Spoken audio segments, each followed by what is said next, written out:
ভালোবাসার বাংলাদেশ। ঢাকা FM 90.4 এক nation এক স্টেশন, আপনার সঙ্গে আমি জুয়েল। এবং বৃহস্পতিবার রাত 11টা মানেই ভালোবাসার বাংলাদেশ, গুরু ইতিহাসের সঙ্গে ভালোবাসার বাংলাদেশ। এই আয়োজনটি প্রতি বৃহস্পতিবার রাত 11টা থেকে আমরা আপনাদের জন্য কখনো একটাও ক্রস করে যাই। সিচুয়েশন ডিমান্ড করে, মোমেন্ট ডিমান্ড করে, স্টোরি ডিমান্ড করে। এবং এই আয়োজনটি শুধু আপনাদেরই আয়োজন, আপনাদেরই গল্প উঠে আসে, আপনাদের নানা রকমের গল্প, নানা বর্ণের, নানা আকারের, নানা ধরনের গল্প উঠে আসে এই আয়োজনে। ভালোবাসার বাংলাদেশে গুরু ইতিহাসের সঙ্গে থাকেন একজন অতিথি, যিনি তার নিজের গল্পটি শেয়ার করেন। সেই গল্প থেকে আমরা কখনো আনন্দ পাই, কখনো ব্যথিত হই, কখনো কিছু জানি, নতুন কিছু, কখনো অবাক হই, বিস্ময়ের মুখোমুখি হই এবং কিছু না কিছু শিখিও বটে। তেমনই একটি গল্প আজকে আমাদের এই আয়োজনে থাকছে। আজকে যিনি অতিথি হিসেবে থাকছেন তার নাম হচ্ছে রানী, এবং রানীকে নিয়ে আমাদের এই আয়োজন কিছুক্ষণের মধ্যেই শুরু হবে গুরু ইতিহাসের সঙ্গে। আশা করছি আপনারা আমাদের সঙ্গে থাকবেন। এবং তৈরি হচ্ছে আজ আমাদের কাছে এসেছে রনি। অসম্ভব শ্রদ্ধা, দারুণ ভালোবাসার সাথে স্বাগত জানাচ্ছি ভালোবাসার বাংলাদেশ ঢাকা FM 90.4 এর আজকের আয়োজনে।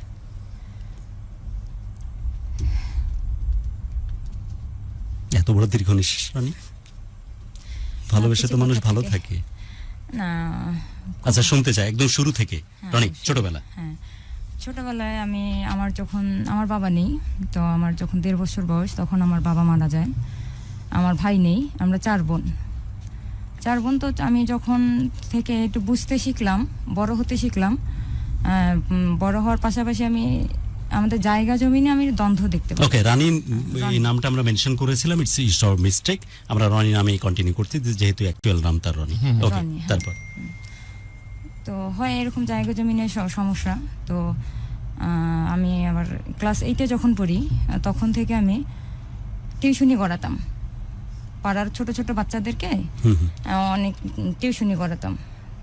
তো যখন আবার একদম ছোটবেলা থেকে না, ক্লাস 8-এ যখন পড়ি, হ্যাঁ, ওই যে কেবলই যে হাতে খড়ি দেওয়া যেটাকে বলে। শৈশবের মুহূর্তগুলো কিছু মনে আছে?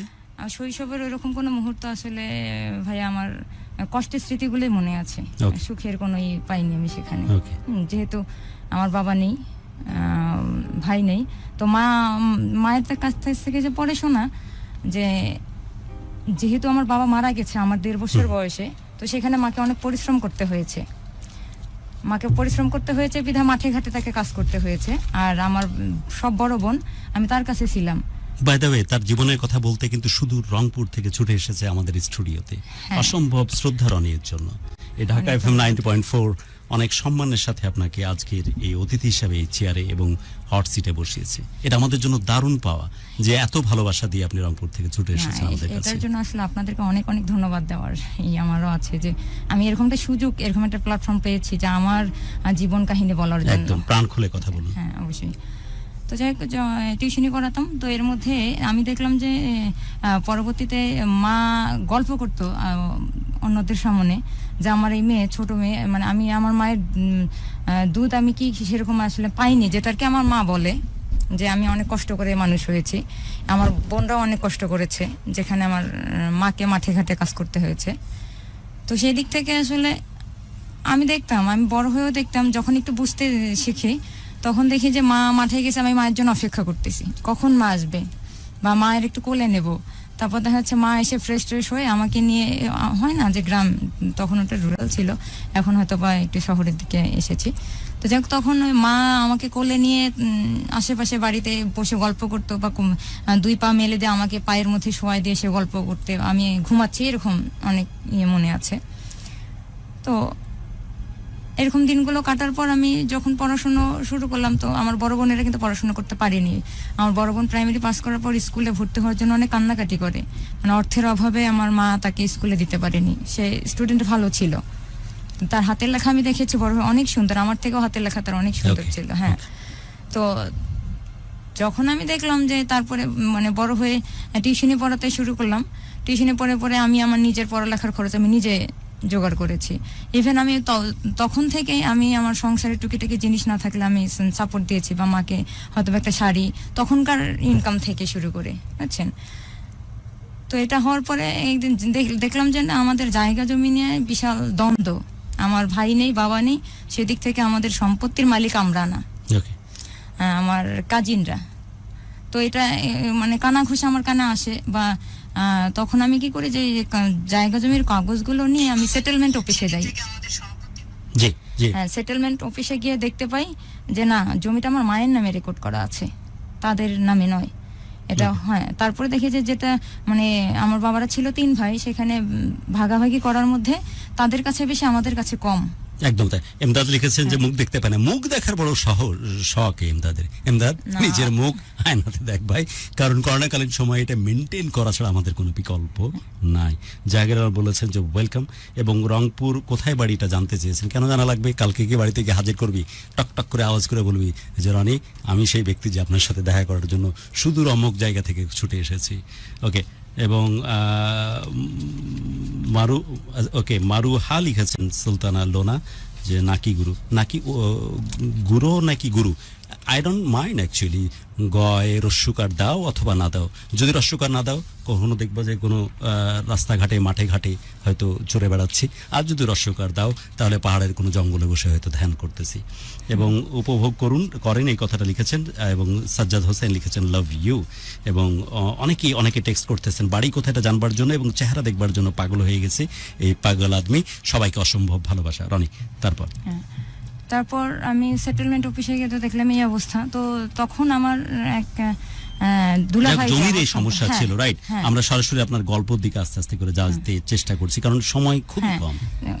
হ্যাঁ, এটা চলে গেল। জমির সমস্যা আসলে সমাধান ওই বয়সে আমি করতে পারিনি, কিন্তু অনেক চেষ্টা করেছি করার জন্য, অনেক ওয়ে বের করেছি। তো তারপরে আমি যখন হলো মেট্রিক পরীক্ষা দিলাম, পাশ করলাম, ইন্টারে যখন ফার্স্ট ইয়ারে পড়ি, তখন কারোর সঙ্গে আমার ফোনে পরিচয় হয়। তখন আমার কাছে ফোন ছিল কোনো না, একজনের সাথে ফোনে পরিচয়, কোনো একজনের সঙ্গে। হ্যাঁ, আমার কাছে ফোন ছিল না। আমার দুলাভাই আমাকে মাঝে মধ্যে ফোন দিয়ে সাপোর্ট করতো আর কি। সে নাইট ডিউটি করতো, বা মানে সে শিফট ডিউটি করতো। ওকে, তো সেখান থেকে সে তার ফোনটা, তার হাতের ফোন আমাকে দিয়ে যেত। কেন দিয়ে যেত আমি আসলে এখন সেটা বুঝতে পারি, তখন বুঝতে পারিনি। তো যাই হোক, ফোন দিয়ে যেত। তো এখানে মানে গাইবান্ধায় কারোর সঙ্গে আমার ফোনে এইভাবে যোগাযোগ হয় বলতে, সে আমাকে একদিন দেখি মেসেজ করে। আমার সিম ছিল কিন্তু আমার ফোন ছিল না ওই মুহূর্তে। এটা হচ্ছে 2008-এর কথা। তো এভাবে একদিন আমি সিম 1 সপ্তাহ পর খুলে দেখি যে অনেকগুলো মেসেজ আমার সিমে। আমার মনে হলো যে আচ্ছা কে করতে পারে, কারণ আমার এই সিমের নাম্বার বিশেষ কেউই জানে না, যেহেতু আমি তখন ফোন চালাই না, জাস্ট একটা সিম চালাই টুকিটাকি করে এইভাবে, বা বিশেষ কোনো বন্ধুও নেই। তো আমার সন্দেহ হলো যে এটা কে হতে পারে। তো তখন গাইবান্ধায় আমার একজন শুধু বন্ধু ছিল। তো আমি তাকে নক করলাম যে কিরে এই ব্যাপার, তুই নাম্বারটা কাউকে দিছিস নাকি? আমি তাকে ফোর্স করলাম। তখন সে বললো যে কেন, কি লিখেছে? বললাম এই কাহিনী। তখন সে আমাকে বলছে আচ্ছা তুই তাকে তার নামটা বল। টেক্সটে কি লিখেছিল? হ্যাঁ, টেক্সটে অনেক কিছু লিখেছিল, আমার বাসা কোথায়, বা প্রথমত লিখেছে যে আমার না শায়রিটাই ওরকম কিছু নয়, তবে হ্যাঁ আমার বাসা কোথায়, আমার সঙ্গে তার কথা বলতে খুবই ভালো লাগে এরকম। কিন্তু আমি আচ্ছা, শোয়েব খান লিখেছে ওই ঘোর যেন কখনো না কাটে, এবং এই কথা এরকম টাইপের কিছু লিখেছিল কিনা, এই ঘোর যেন কখনো না কাটে। না সে অত ছন্দ জানতো না। নেশায় আমাকে নিয়ে এসেছে তোমার কাছে, না আরো অনেক, সেটা পরে লিখেছে, সেটা পরে, সেদিন লিখেছিল না? হ্যাঁ, না সেদিন লেখিনি। তো তারপর আমি মেসেজগুলো পড়ে আমি আমার বান্ধবীকে দেখাই যে এটা দেখতো এগুলো কি লিখেছে। তো ও শুনে মানে দেখে খুব অবাক যে কি ব্যাপার, তোকে এরকম মেসেজ লিখেছে, যে হ্যাঁ এটা কে হতে পারে। তারপর আমার গাইবান্ধার বন্ধুটাকে মনে হলো যে এই আমার এই নাম্বার বাহিরের ও ছাড়া আর কেউ জানে না। তো ওকে নক করা হলো। তো আমার সঙ্গে ফানি ভাবে করছে যে শোন তুই ওকে বল যে, মানে তার নামটা আমাকে উল্লেখ করতে বললো, যে ওকে ফোন করে বলে দে যে তুই অমুক নাকি। তাকে বললাম যে হ্যাঁ আপনি অমুক নাকি। তখন সে বললো যে হ্যাঁ আমি অমুক। তো তার মধ্যে একটা মজার বিষয়, ভাইয়া আপনাদের 2007 না 8 মেবি 2 তারিখ, সেপ্টেম্বরের 2 তারিখ থেকে আপনাদের রোজা শুরু হয়, মেবি 2008 হবে এটা। তো ওই রনি বলার সময় এইভাবে বলছে এই কারণে যে আপনাদের রোজা শুরু হয় কারণ সে অন্য ধর্ম অনুসরণ করে, অর্থাৎ ইসলাম ধর্মের বাইরে একটি ধর্ম অনুসরণ করে। না আমি ওইটা ওইভাবে, হ্যাঁ আমি বাই এনি চান্স আমি এই জিনিসটা আমাদের ভিউয়ার্সদের অবগতির জন্য জানিয়ে রাখলাম। তারপর হ্যাঁ, তো ওই 22শে সেপ্টেম্বর রাত 1:30টার সময় সে আমাকে ফোন করে যে আপনি অমুক, আপনার অমুক জায়গায় বাসা নাকি। তো আমি অবাক হয়ে যাই, এটা কি করে জানলো। তারপরে পরের দিন তো আবার সেই আমি ফোন টোন অফ করে রাখলাম। ফোন অফ করে রাখলাম বলতে আমি বাধ্য, কারণ আমার তো তখন ফোন নেই। আমার দুলাভাইয়ের ফোনে আমি একটু সিমটা উঠাই বা কথা বলে আবার অফ করে রাখি। তারপর হচ্ছে যে কিছুদিন পর পর দেখি যে আমি সিমটা যখনই উঠাই তখনই সেরকম মেসেজ আসে। তো তখন আবার মানে পুজোর সময়, পুজোর 1 সপ্তাহ আগে সে আমাকে মেসেজ করে বলে যে আমি আপনাকে একটা ফোন পাঠাতে চাই। পুজোর সাথে কি নারীর বন্ধন আছে আপনার? হ্যাঁ আছে, একটু বন্ধন মানে একটু ভালো লাগা আছে। হ্যাঁ একটু ভালো লাগা আছে। মানে ধরেন পুজোর একটা গান দিতে পারবি? নিজের মন চাচ্ছে, তাই না? চাইতে পারবো না, বলতে পারবো না কিছু? না অবশ্যই হ্যাঁ? পুজোর গান এই মুহূর্তে আসলে নেই, কারণ পূজার জন্য একটা আলাদা প্লেলিস্ট থাকে। ঠিক এই মুহূর্তে ভালোবাসার বাংলাদেশের জন্য সেটা প্রস্তুত নয়। আমরা গল্পে চলে যাই। তুই দিবি না তাই কর। ওকে, পুজোর গান দিতে পারবি না, অসুবিধা নাই। আমি ওই কথা বলার পরে হঠাৎ মনে পড়লো একটা খুব চমৎকার গান আছে, যে গাড়ি নিয়ে চলে যায়, যে এত টাকার কি একটা অদ্ভুত গান। গানের প্রথম লাইনটা আমার মনে আসতেছে না, যে আমারও ঠিক মনে পড়তেছে না। কেমন তোমার ঘর, এই টাইপের খুব চমৎকার একটা বাংলা গান আছে, যে গাড়ি চালাতে যায় অ্যাকচুয়ালি, নাইট কোচের ড্রাইভার, এবং সে ফিরে আসতেছে না। তখন তার বউয়ের যে দারুণ আকুতি, যে তুমি কেন ফিরে আসতেছো না, এত কোটি টাকার যৌবন শেষ হয়ে যাচ্ছে, তুমি আছো টাকা ইনকাম করার। গানটা কি কোনোভাবে মনে পড়তেছে? এবং পুজো রিলেটেড, কিন্তু it's a very very good song. কারো যদি মনে পড়ে, কারণ আমারও জানতে ইচ্ছে করছে গানটি কি, অবশ্যই আমাদেরকে SMS এ জানাতে পারেন 16266। তোরা কেউ মনে করতে পারছিস না। আই এম সরি যে গল্পের বাইরে গিয়ে একটা কথা বলছি, বাট খুব শুনতে মন চাচ্ছে। আমারও তো চাইতে পারে, রাইট?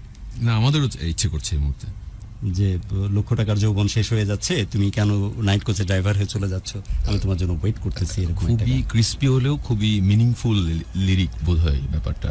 ওকে, তারপর শুনি পুজোর সময় চলতেছে। হ্যাঁ, পুজোর সময় বলতে পুজোর 1 সপ্তাহ ঠিক আগে সে আমাকে মেসেজ করে, কারণ সে তো আমার সঙ্গে ফোনে যোগাযোগ করতে পারছে না, কারণ আমার ফোন নেই। আমি যখন সিমটা উঠাই তখন আমি মেসেজগুলো দেখতে পারি, বা আমার যদি ইচ্ছা হয় তখন আমি তাকে একটা নক করি, এরকম ভাবে। তো আমারও খুব কিউরিয়াসিটি তাকে দেখার, এবং সে আমাকে বলে যে আমি আপনাকে একটা ফোন পাঠাতে চাচ্ছি, যদি আপনি কিছু মনে না করেন। ওই ছেলে বলতেছে, হ্যাঁ মেসেজ পাঠিয়েছে। তো তখন আমি তাকে বলি যে আসলে তো আমি আপনাকে চিনি না, আমি কিভাবে এটা নেব। তো আমার আসলে পুজোর রিলেটেড কথা বলছেন আপনার সাথে, যেহেতু পুজোর টান আছে, মানে পুজোর আগ দিয়ে, ওই মহালয়ার আগ দিয়ে যে মহালয়ার কণ্ঠস্বরটা আসে, এবং পুজোর ঠিক প্রথম দিনই আমি ওই সিম এবং ফোনটা হাতে পাই। ওকে, মহালয়ার সেই যে কণ্ঠস্বর বীরেন ভদ্রের, যে যা দেবী স্বর্গভূতে শক্তি রূপেণ সংস্থিতা, নমস্তাস্যৈ নমস্তাস্যৈ নমো নমঃ। এবং আমরা দুর্গাপূজায় তো মিন করেন, রাইট? হ্যাঁ, দুর্গাপূজায় আপনার জন্য। Thank you. চলেন শৈশবে চলে যায়, এই তোর জন্য চলে যায়। তাকে একটু এই ফাঁকে 1 সেকেন্ডের জন্য নিয়ে নি। কি নাম ওর? হ্যাঁ, আশিক। ওয়ালাইকুম আসসালাম। দারুণ ভালোবাসার সাথে স্বাগত জানাচ্ছি আশিক। তুমি ভালোবেসেছো বিধায়, তোমরা ভালোবেসেছো বিধায় এই প্রোগ্রামটাকে বহু মানুষের কাছে পৌঁছানোর সুযোগ আমাদের হয়েছে। আশিক, এই ভার্চুয়াল হাগ, এই মহব্বত, এই কোলাকুলি তুমি গ্রহণ করো আমার পক্ষ থেকে। আশিক, তুমি সর্বোচ্চ শেয়ার করার জন্য আমাদের পক্ষ থেকে তুমি সেই উইনার, যাকে আমরা আশিক আমাদের কথা শুনতে কি পাচ্ছে না, কি ব্যবস্থা করা যায়? আশিক, এখন শুনতে পাচ্ছ? জি এখন শুনতে পাচ্ছি গুরু। পারফেক্ট শুনতে পাচ্ছ? হ্যাঁ, এখন শোনা যাচ্ছে। ওকে আশিক, তুমি সর্বোচ্চ শেয়ার করেছো এবং আমাদের আজকের আমন্ত্রিত অতিথি, তুমি উইনার। অসম্ভব ভালোবাসা তোমার জন্য। তুমি তোমার মতো করে তোমার অনুভূতি যদি একটু বলো আশিক। পুরো অনুভূতি বললে আমি আসলে ভাষায় প্রকাশ করতে শেষ করতে পারবো না। আমি আপনার বিশাল ফ্যান। আমার মনে হয় 2013 সাল থেকে আমি অনুষ্ঠানটা শুনে আসছি। 13 সাল কি 14 সাল তো সম্ভবত আমার ফার্স্ট অনুষ্ঠান শোনা ছিল ভালোবাসা। আপনার ছোট একটা বাচ্চা ছিল যে অনুষ্ঠানে, আপনার মানে জুতা ছিল না, ছোট জুতাগুলি ছোট হচ্ছিল, আপনি লাগাইতে পারতেছিলেন না, সরাসরি ওর মা নিয়ে আসছিল। ওইটা ছিল আমার বাচ্চা ট্রিটমেন্টের জন্য নিয়ে আসছিল। হ্যাঁ, মনে করতে পারতেছি, ও ট্রিটমেন্টের জন্য ওকে নিয়ে আসছিল। হ্যাঁ, তারপর তারপর আরেকটা অনুষ্ঠান ছিল সুমি, যে ব্রেন টিউমারের, ওটা ছিল আমার থেকে অনেক বড় ফ্রেন্ড, অনেক পুরানো ফ্রেন্ড আপনার। তারপর আমি মালয়েশিয়া চলে আসছি, তারপর টাইমের সাথে মিলে না, মাঝখানে অনেক দিন শোনা হয়নি, তারপর আবার চেষ্টা করি শোনার জন্য যখন সময় পাই, কিন্তু পরের দিন ডিউটি থাকে অনেক রাত্রে, এখন প্রায় মালয়েশিয়াতে প্রায় 2টা বাজে আপনার। মালয়েশিয়াতে কেমন আছো আশিক? আলহামদুলিল্লাহ ভালো আছি, তবে এখন লকডাউন চলতেছে, আজকে 10 দিন বাসায় বের হওয়া যায় না, আশিক, সবকিছু। ওই বুকিত বিনতানে যেখানে রাত কখনো ভোর হয় না, তোমার সাথে দেখা করতে চাই। তোমার গলায় আমি এরকম গলা মিলাতে চাই, করোনা থাকুক আর না থাকুক। ওই বুকিত বিনতানের রাস্তায় কখনো যদি যাওয়া পড়ে, নিঃসন্দেহে তোমার সাথে ঘুরতে চাই আসি। তখন বললেন কথা, তখন কিন্তু আমি শুনতে পাই না। আমি ওকে, আমি বলতে এখন শুনতে পাচ্ছ আশিক? এখন শোনা যায়। আমি বলছি যে বুকিত বিনতানের যে রাস্তাটা যেখানে রাত ভোর হয় না, সেই জায়গাতে আমি তোমার সাথে দেখা করতে চাই এবং 2 ভাই 2 বন্ধু মিলে ঘুরতে চাই। গুরু, আমি কি বলবো, যে খুবই আমি নার্ভাস। আমাকে যখন সন্ধ্যা আমাকে মেসেজটা আমি দেখে মানে এতটাই আনন্দিত হয়েছি যে আমি গুরুর সাথে আজকে কথা বলতে পারবো। আমার এত দিনের শখ যে গুরু এত বড় ফ্রেন্ড, আমি মানে এটা আমার বিশ্বাস হচ্ছিল না তখন। এখন আমি সরাসরি গুরুকে দেখতে পাচ্ছি, আমি খুবই হ্যাপি। অনেক ভালোবাসা জান, অনেক ভালোবাসা জান, ভালো থেকো। তোমরা বাইরে আছো বিধায় বাংলাদেশের অর্থনীতি এখনো বেঁচে আছে। তুমি ভালো থাকো, অনেক অনেক বেশি ভালো থাকো। অনেক দোয়া জান তোমার জন্য।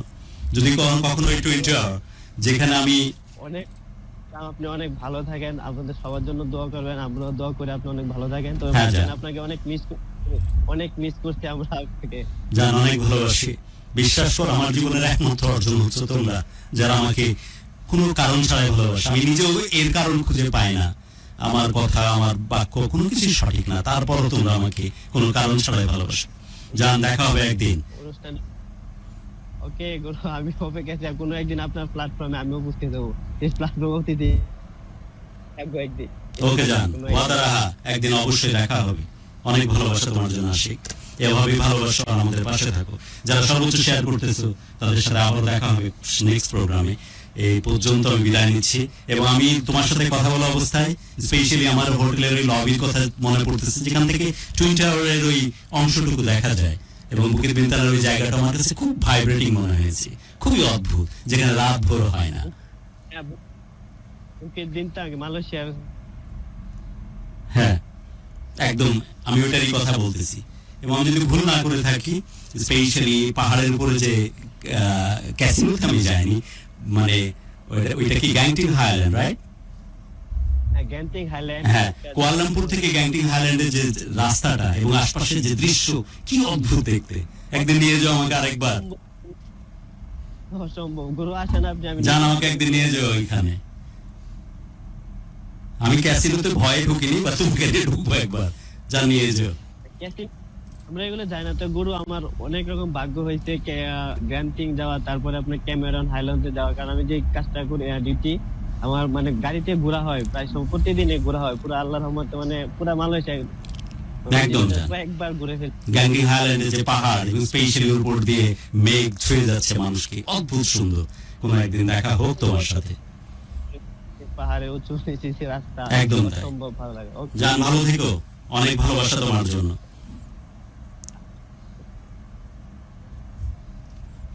আল্লাহ হাফেজ। আমাদের সাথে ছিলেন আশিক। চলে আসছি গল্পে, রনি ছিলেন। রনি বলছিলেন, ঠাকুরজি কেমন তোমার ভাই, ওই যে পুজোর গান, এবং পুজোর সময় ওই ছেলেটির সাথে কমিউনিকেট হচ্ছে। হ্যাঁ, তারপর মেসেজ আমি পাই, তো সে আমাকে বলে দিল যে এই দিনে যাবে, এই দিনে কোনো না কোনো ভাবে আপনি সিমটা আর ফোনটা উঠাই নিন, কুরিয়ারে পাঠাবে সে। তারপর উঠানো হলো, সে অনেকগুলো চকলেট এবং অনেকগুলো প্যাড সহ, তার ভাই আবার হাসপাতালে চাকরি করে, তো সেই সূত্রে অনেকগুলো প্যাড সে আমাকে দিয়েছে, তার আঁকানো কিছু ছবি, তার ছোট ভাইয়ের আঁকানো কিছু ছবি এবং তার বন্ধুর ছবি। মানে তার সঙ্গে কিন্তু আমার ফোনে যে অনেক কথা হচ্ছে তা না, ওই জাস্ট মেসেজটুকুর মধ্যেই তার হয়তো বা 2-1 মিনিট কথা হয়েছে।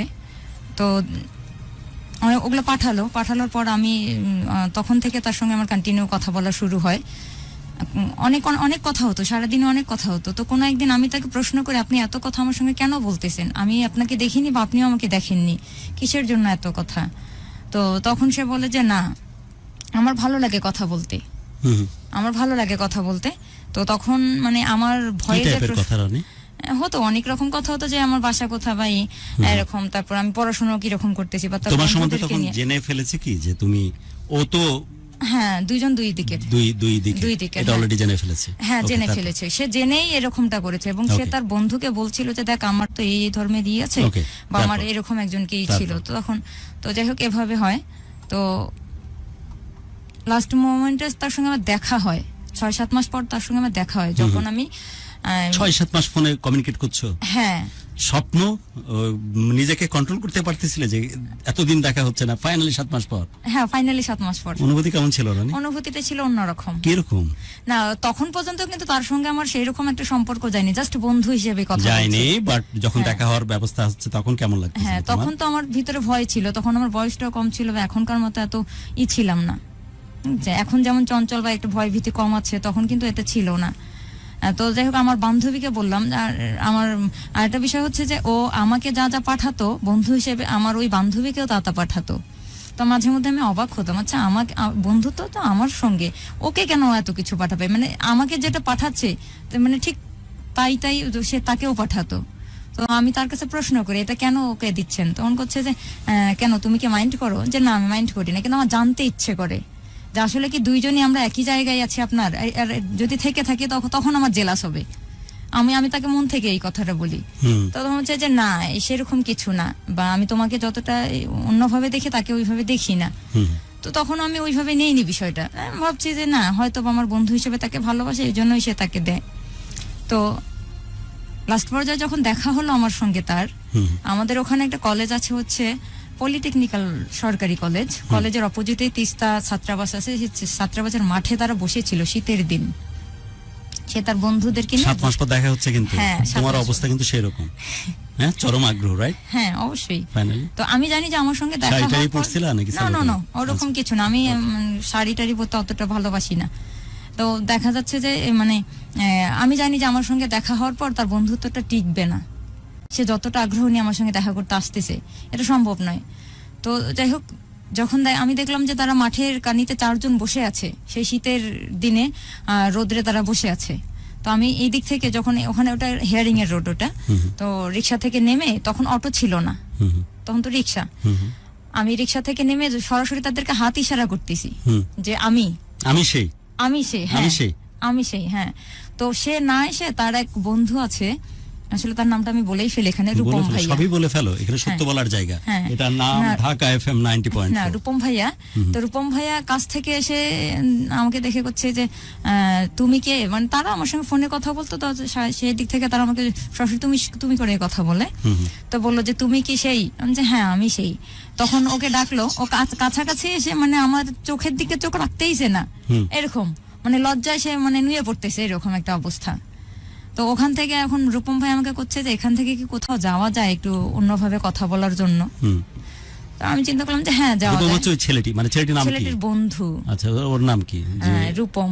আর যার সঙ্গে আমার বন্ধুত্ব ছিল আরিফ রূপমকে পাঠিয়েছে আপনার সাথে কথা বলার জন্য। হ্যাঁ, মানে রূপম ভাই নিজ দায়িত্বে নিয়ে ওকে এসেছে। তো যখন রূপম ভাই ওদেরকে ডাকলো যে এদিকে কাছে আসো, তো কাছে আসার পর মানে আরিফকে দেখলাম যে ও মাথা একদম নুয়ে আছে, যে মাথা তুলে চোখ তুলে কথা বলবে সেরকম তার নেই। তো আমিও আসলে ওইভাবে আমিও একটু আনইজি ফিল করতেছি। তারপরে আমি জানি যে ওখান থেকে চলে আসবো, তো রূপম ভাই আমাকে সেকেন্ড টাইম একটা প্রস্তাব দিল যে এখান থেকে কোথায় যাওয়া যায় কথা বলার জন্য, একটু আলাদা কোনো জায়গা। হ্যাঁ, আলাদা কোনো জায়গায়। তোমার ভিতরে তো মানে লাড্ডু ফুটতেছে? না, ওরকম কোনো বিষয়ই না, মানে তেমন কোনো ভালো লাগা কাজ করতেছিল না? না, ওরকম ভালো লাগা তখন পর্যন্ত আমার মনের মধ্যে কাজ করেনি, জাস্ট একজন বন্ধু। আর আমি যেহেতু জানি যে আমরা দুই প্রান্তের, হ্যাঁ, তো সেই দিক থেকে ওরকম কোনো কাজ আমার করেনি। তো যাই হোক গেলাম, আমাদের ওখানে রাজবাড়ি নামে একটা জায়গা আছে, রাজবাড়িতে মিলন লিখেছেন যে গুরু বসছেন এখন, এই যে বসে গেলাম। ওকে, তারপর রাজবাড়িতে গেলাম, যাওয়ার পর দেখা যাচ্ছে যে ওরা আলাদা হয়ে গেল, আর ও আর আমি আলাদা। তো মানে কেউ কারো দিকে তাকাচ্ছি না, কথাও বলতেছি না, বসে আছি দুইজন দুই প্রান্তে বসার সিটে। তারপর শেষ মুহূর্তে সে কথাটা তো বললো যে হ্যাঁ ভালো করে পড়াশোনা করো এরকম। তো সেদিন চলে গেল, ওইভাবে চলে গেল। তো আমাকে বললো যে তুমি কি একটু আমাদেরকে আগাই দিবা, যে কোথায়, যে মডার্ন থেকে ওদের ওখানে বাস পাওয়া যায়। আচ্ছা ঠিক আছে। তো গেলাম, তো যাওয়ার পরে এরকম সে চলে গেল। চলে যাওয়ার পরে আমি শুনতেছি যে সে মানে আমাকে দেখে যাওয়ার পর রূপম ভাইয়া বা তার আরো ফ্রেন্ড আছে, তারা আমাকে ফোন দিয়ে করছে যে তুমি ওকে কি জাদু করলা, যে কিরকম, যে ও তো বাসায় মানে সেরকম শুরু করেছে। তো ওই জাদু তন্ত্র মন্ত্রতে আমি সহ আমার ভক্তরাও জানতে চাই কি করছিল হ্যাঁ। সেদিন। না, আমি সেই দিন কিছু করিনি, কিন্তু ও আমাকে দেখে যাওয়ার পর ওর ফাইনাল ডিসিশন যে মানে আমার সঙ্গে সে একটা সম্পর্কে জড়াতে চায়। না সেটা তো মাস্ক ছাড়া অবস্থা আমরা যখন দেখছিলাম আমাদেরও চিন্তা হয়েছিল এরকম যে মেয়েটির সাথে যদি কোনো ছেলের এরকম ভাবে দেখা হয় এরকম সম্পর্কে জড়াতেই পারে। কোনো কথা বা কোনো কিছু কি হয়েছিল? কথা তো অনেক হয়েছিল, যেমন দু একটা শুনি। হ্যাঁ। তো সে আমাকে রাত ফোন করে করছে যে আমি চলে আসলাম, তোমার খারাপ লাগলো না? আমি অনায়াসে বলতেছি না, খারাপ লাগবে কেন, একজন বন্ধু হিসেবে সে চলে যেতেই পারে, আসবে দেখা করবে চলে যাবে, এখানে খারাপ লাগার কিছু নেই। কিন্তু সে তার দিক থেকে এতটাই ছিল যে না, মানে ও আমাকে না দেখেই ওর মনের মধ্যে একটা ছিল, যেটা আমার মনের মধ্যে কিঞ্চিত পরিমাণ ছিল না। কারণ আমি জানি যে আমরা দুইজন দুই দিকের, এটা ওইভাবে আমি চিন্তাও করিনি, কখনো কল্পনাও অর্থাৎ করিনি। ধর্মের জায়গা থেকে দুইজন যেহেতু দুই মেরু, সো তোমার মধ্যে ওই ভাবনাটা ছিল না, না না, যেটা বৈবাহিক সম্পর্ক বা প্রেমের সম্পর্কে জড়িয়ে হ্যাঁ, পড়ে। এটা জড়াই Okay, পড়বে, এটা তারপর? ছিল না। তো যাই হোক, ওই মানে তার আগে থেকে ওর ফ্যামিলির সঙ্গে আমার সবার সঙ্গে কথা হয়। ওর দেখা যাচ্ছে ভাই থেকে শুরু করে ভাস্তি, বাবা মা সবার সঙ্গে কথা হয় আমার। তো তার সঙ্গে যখন এরকম একটা, সে আমাকে সরাসরি প্রস্তাব দিল। হুম। ওর মা আমাকে ফোন করে করছে আজকে কি তোমাদের দেখা হয়েছিল? হ্যাঁ হয়েছিল। তো তখন সে বলল যে আমার ছেলে তো পাগল, সে মা, কিন্তু সে সরাসরি বলেই ফেললো। ওর ভাবি কথা বলে করছে হ্যাঁ তুমি কি পাগল করছো নাকি আমার দেবরকে? তখন সে আমার বলছেন যে ভাবি আসলে তাকে পাগল করার মতো কোনো রূপ আমার নেই। তখনও পাশ থেকে একটা কথা বলছে যে তুমি কি জানো তোমার মধ্যে কি আছে। সে এই কথাটা বারবার বলছে যে তুমি কি জানো তোমার মধ্যে কি আছে, তুমি যদি জানতা তোমার মধ্যে কি আছে সেটা তো কাজ হতো, বা আমি জানি তোমার মধ্যে কি আছে। এবং সে আমার ভয়েসটা এত পছন্দ করতো, তোমার ভয়েস যেটা- কিন্তু অনেক সুন্দর। না আমি আসলে জানি না, তবে আমার ভয়েসের প্রশংসা না, আমরা তো অনেক ভয়েস শুনেছি। নেই তো কথা হ্যাঁ। এত ভয়েসে জাদুকর পাশে বসা। ইট না, সাউন্ডস গুড, তোমার ভয়েস শুনতে না, ভালো তবে লাগে। ইদানিং যে জবে এসে আরো গলাটা একটু ফেটে গিয়েছে, কারণ টানা 8 ঘন্টা আমাকে ক্লাস ভাগিস ফেটে গেছে, ফাটা অবস্থাতেই এই অবস্থা। আমরা ওই অবস্থায় শুনিনি, এটা আমাদের ব্যাপার, but it sounds good Roni. হতে পারে, ধন্যবাদ। তো সে আমাকে মানে আমার এইভাবে কথা হতে হতে কোনো একদিন তার ভাবি যেহেতু আমাকে দেখেনি বা তার বাসার কেউ আমাকে দেখেনি, তো ওখান থেকে আরো কারোর সঙ্গে আমার বন্ধুত্ব হয়। তো তার বিয়ে হয় কুড়িগ্রামে বিয়ে হয়, আমাকে ইনভাইট করে। তখন ও আমাকে বলে যে তুমি কি বিয়েতে যাবা? তা আমি বলছি, আসলে বিয়েতে যাবো কিনা আমাকে চিন্তা করতে হবে, কারণ আমি মেয়ে মানুষ, আর বাসায় থেকে হয়তো বা আমাকে যেতে দিতে পারে না। তো যাই হোক, আমি মাকে বলে এটা ম্যানেজ করি, আমি বিয়েতে যাই, ওর ভাবিকে নিয়ে যায়। মানে ওর ভাবিরও আমাকে দেখে সেই পছন্দ। আসলে এখন যতটা আমি ছিলাম তখন হয়তো বা আরেকটু অন্যরকম ছিলাম। ওর ভাবিরও সেই পছন্দ যে না, তোমাকে দেখার পর। হ্যাঁ, দেখার পর তো ওইখানেই যে আমার মনে আছে ভাইয়া, যে আমি যখন শুয়েছি, মানে বিয়ে বাড়ি তো, হিন্দুদের বিয়ে বাড়িতে তো জানি না একটু কিরকম ব্যাপার স্যাপার হয়, অনেক লোকজন হয় এবং ঘুমানোর- লম্বা প্রসিজারের ভিতর দিয়ে হ্যাঁ, যেটা- নরমাল বিয়ে, বাসি বিয়ে, অনেক ঘটনা। Long time. আই লাভ ইট। এবং বরযাত্রীদের একটা সুযোগ থাকে যে যে বাড়িতে বিয়ে হচ্ছে সেই বাড়ি সহ পুরো মহল্লা সবার আতিথেয়তা গ্রহণ করবার একটা সুযোগ থাকে। হ্যাঁ, হ্যাঁ, এবং হ্যাঁ। আই লাভ ইট, ওই হ্যাঁ। কালচার এত দারুণ কিছু প্রসেসের ভিতর দিয়ে যায়। আই রিয়েলি লাভ ইট, দারুণ। হ্যাঁ, তারপর তো তারপর যখন ওর ভাবি আর আমি ঘুমিয়েছি, তো আমার মনে আছে যে তখন তো আর এরকম মানে ফ্লাজু টাইপের পায়জামাগুলো তখন ছিল না, কিন্তু যেটা এখন আছে নর্মাল পায়জামা ছিল। তো তো তসরের জামা সে আমাকে একটা গিফট করেছিল। তখনকার সময় সেটার দাম ছিল 3,500 টাকা। অনেক মূল্যবান। হ্যাঁ, অনেক মূল্যবান ছিল। তো একটা তো সিল্ক আর একটা হচ্ছে তসর। হ্যাঁ, তসরটা বুঝতে তসর পেরেছি। দিয়েছিল। হ্যাঁ, একটু মোটা প্রকৃতির, হ্যাঁ, তো বুননটা মোটা। হ্যাঁ, ঠিক সেরকম মোটাও না, একটা গোল্ডেন কালারের ছিল Golden, জামাটা। হ্যাঁ, আর normally খয়েরির মধ্যে পায়জামা, ওনার মধ্যে গোল্ডেন কালারের কাজ করা ছিল, অনেক সুন্দর ছিল। যাই হোক, তো জামা পরে গিয়েছি আমি। তখন আমি দেখতেছি ঘুমের ঘোরে আমার মনে পড়তেছে, বা আমি বুঝতে পারছি যে আমাকে টাচ করতেছে। সেটা কিরকম? ভাবি টাচ করছে? না, ভাবি না, ও আরে বলো কি? না, সেটা সেরকম ভাবে, মানে এই যে ঘর ভর্তি লোক, বন্ধুরা না, চেয়ার বসে- ভদ্রভাবে হ্যাঁ। বা টাচ তো করতেছে। কিরে, তোর তো অনুভূতি শূন্য হয়ে গেছিস তুই, বয়স হয়ে গেছে তোর। হ্যাঁ, তারপর না, সেটা হচ্ছিল যে এরকম যে হয়তো বা পাজামা ঘুমের ঘোরে, গরমের দিন তো ঘুমের ঘোরে হয়তো বা একটু উপরে উঠেছে, বা তখন দেখি যে সে তার ভাবিটা একবার ঠিক করে দিচ্ছে, একবার আমারটা, মানে এদিক থেকে সে খুব সেন্সিটিভ ছিল। তো এরকম মানে ঘুম বাদ দিয়ে সে পোশাক ঠিক হ্যাঁ, করতেছে হ্যাঁ, বাকি হ্যাঁ। মানুষের। মানে আমার আর ওর ভাবির প্রতি সে সেরকম মানে যত্ন নিচ্ছে, বা আমরা কি খাবো কি করবো এরকম তার অন্যরকম এই ব্যবস্থা।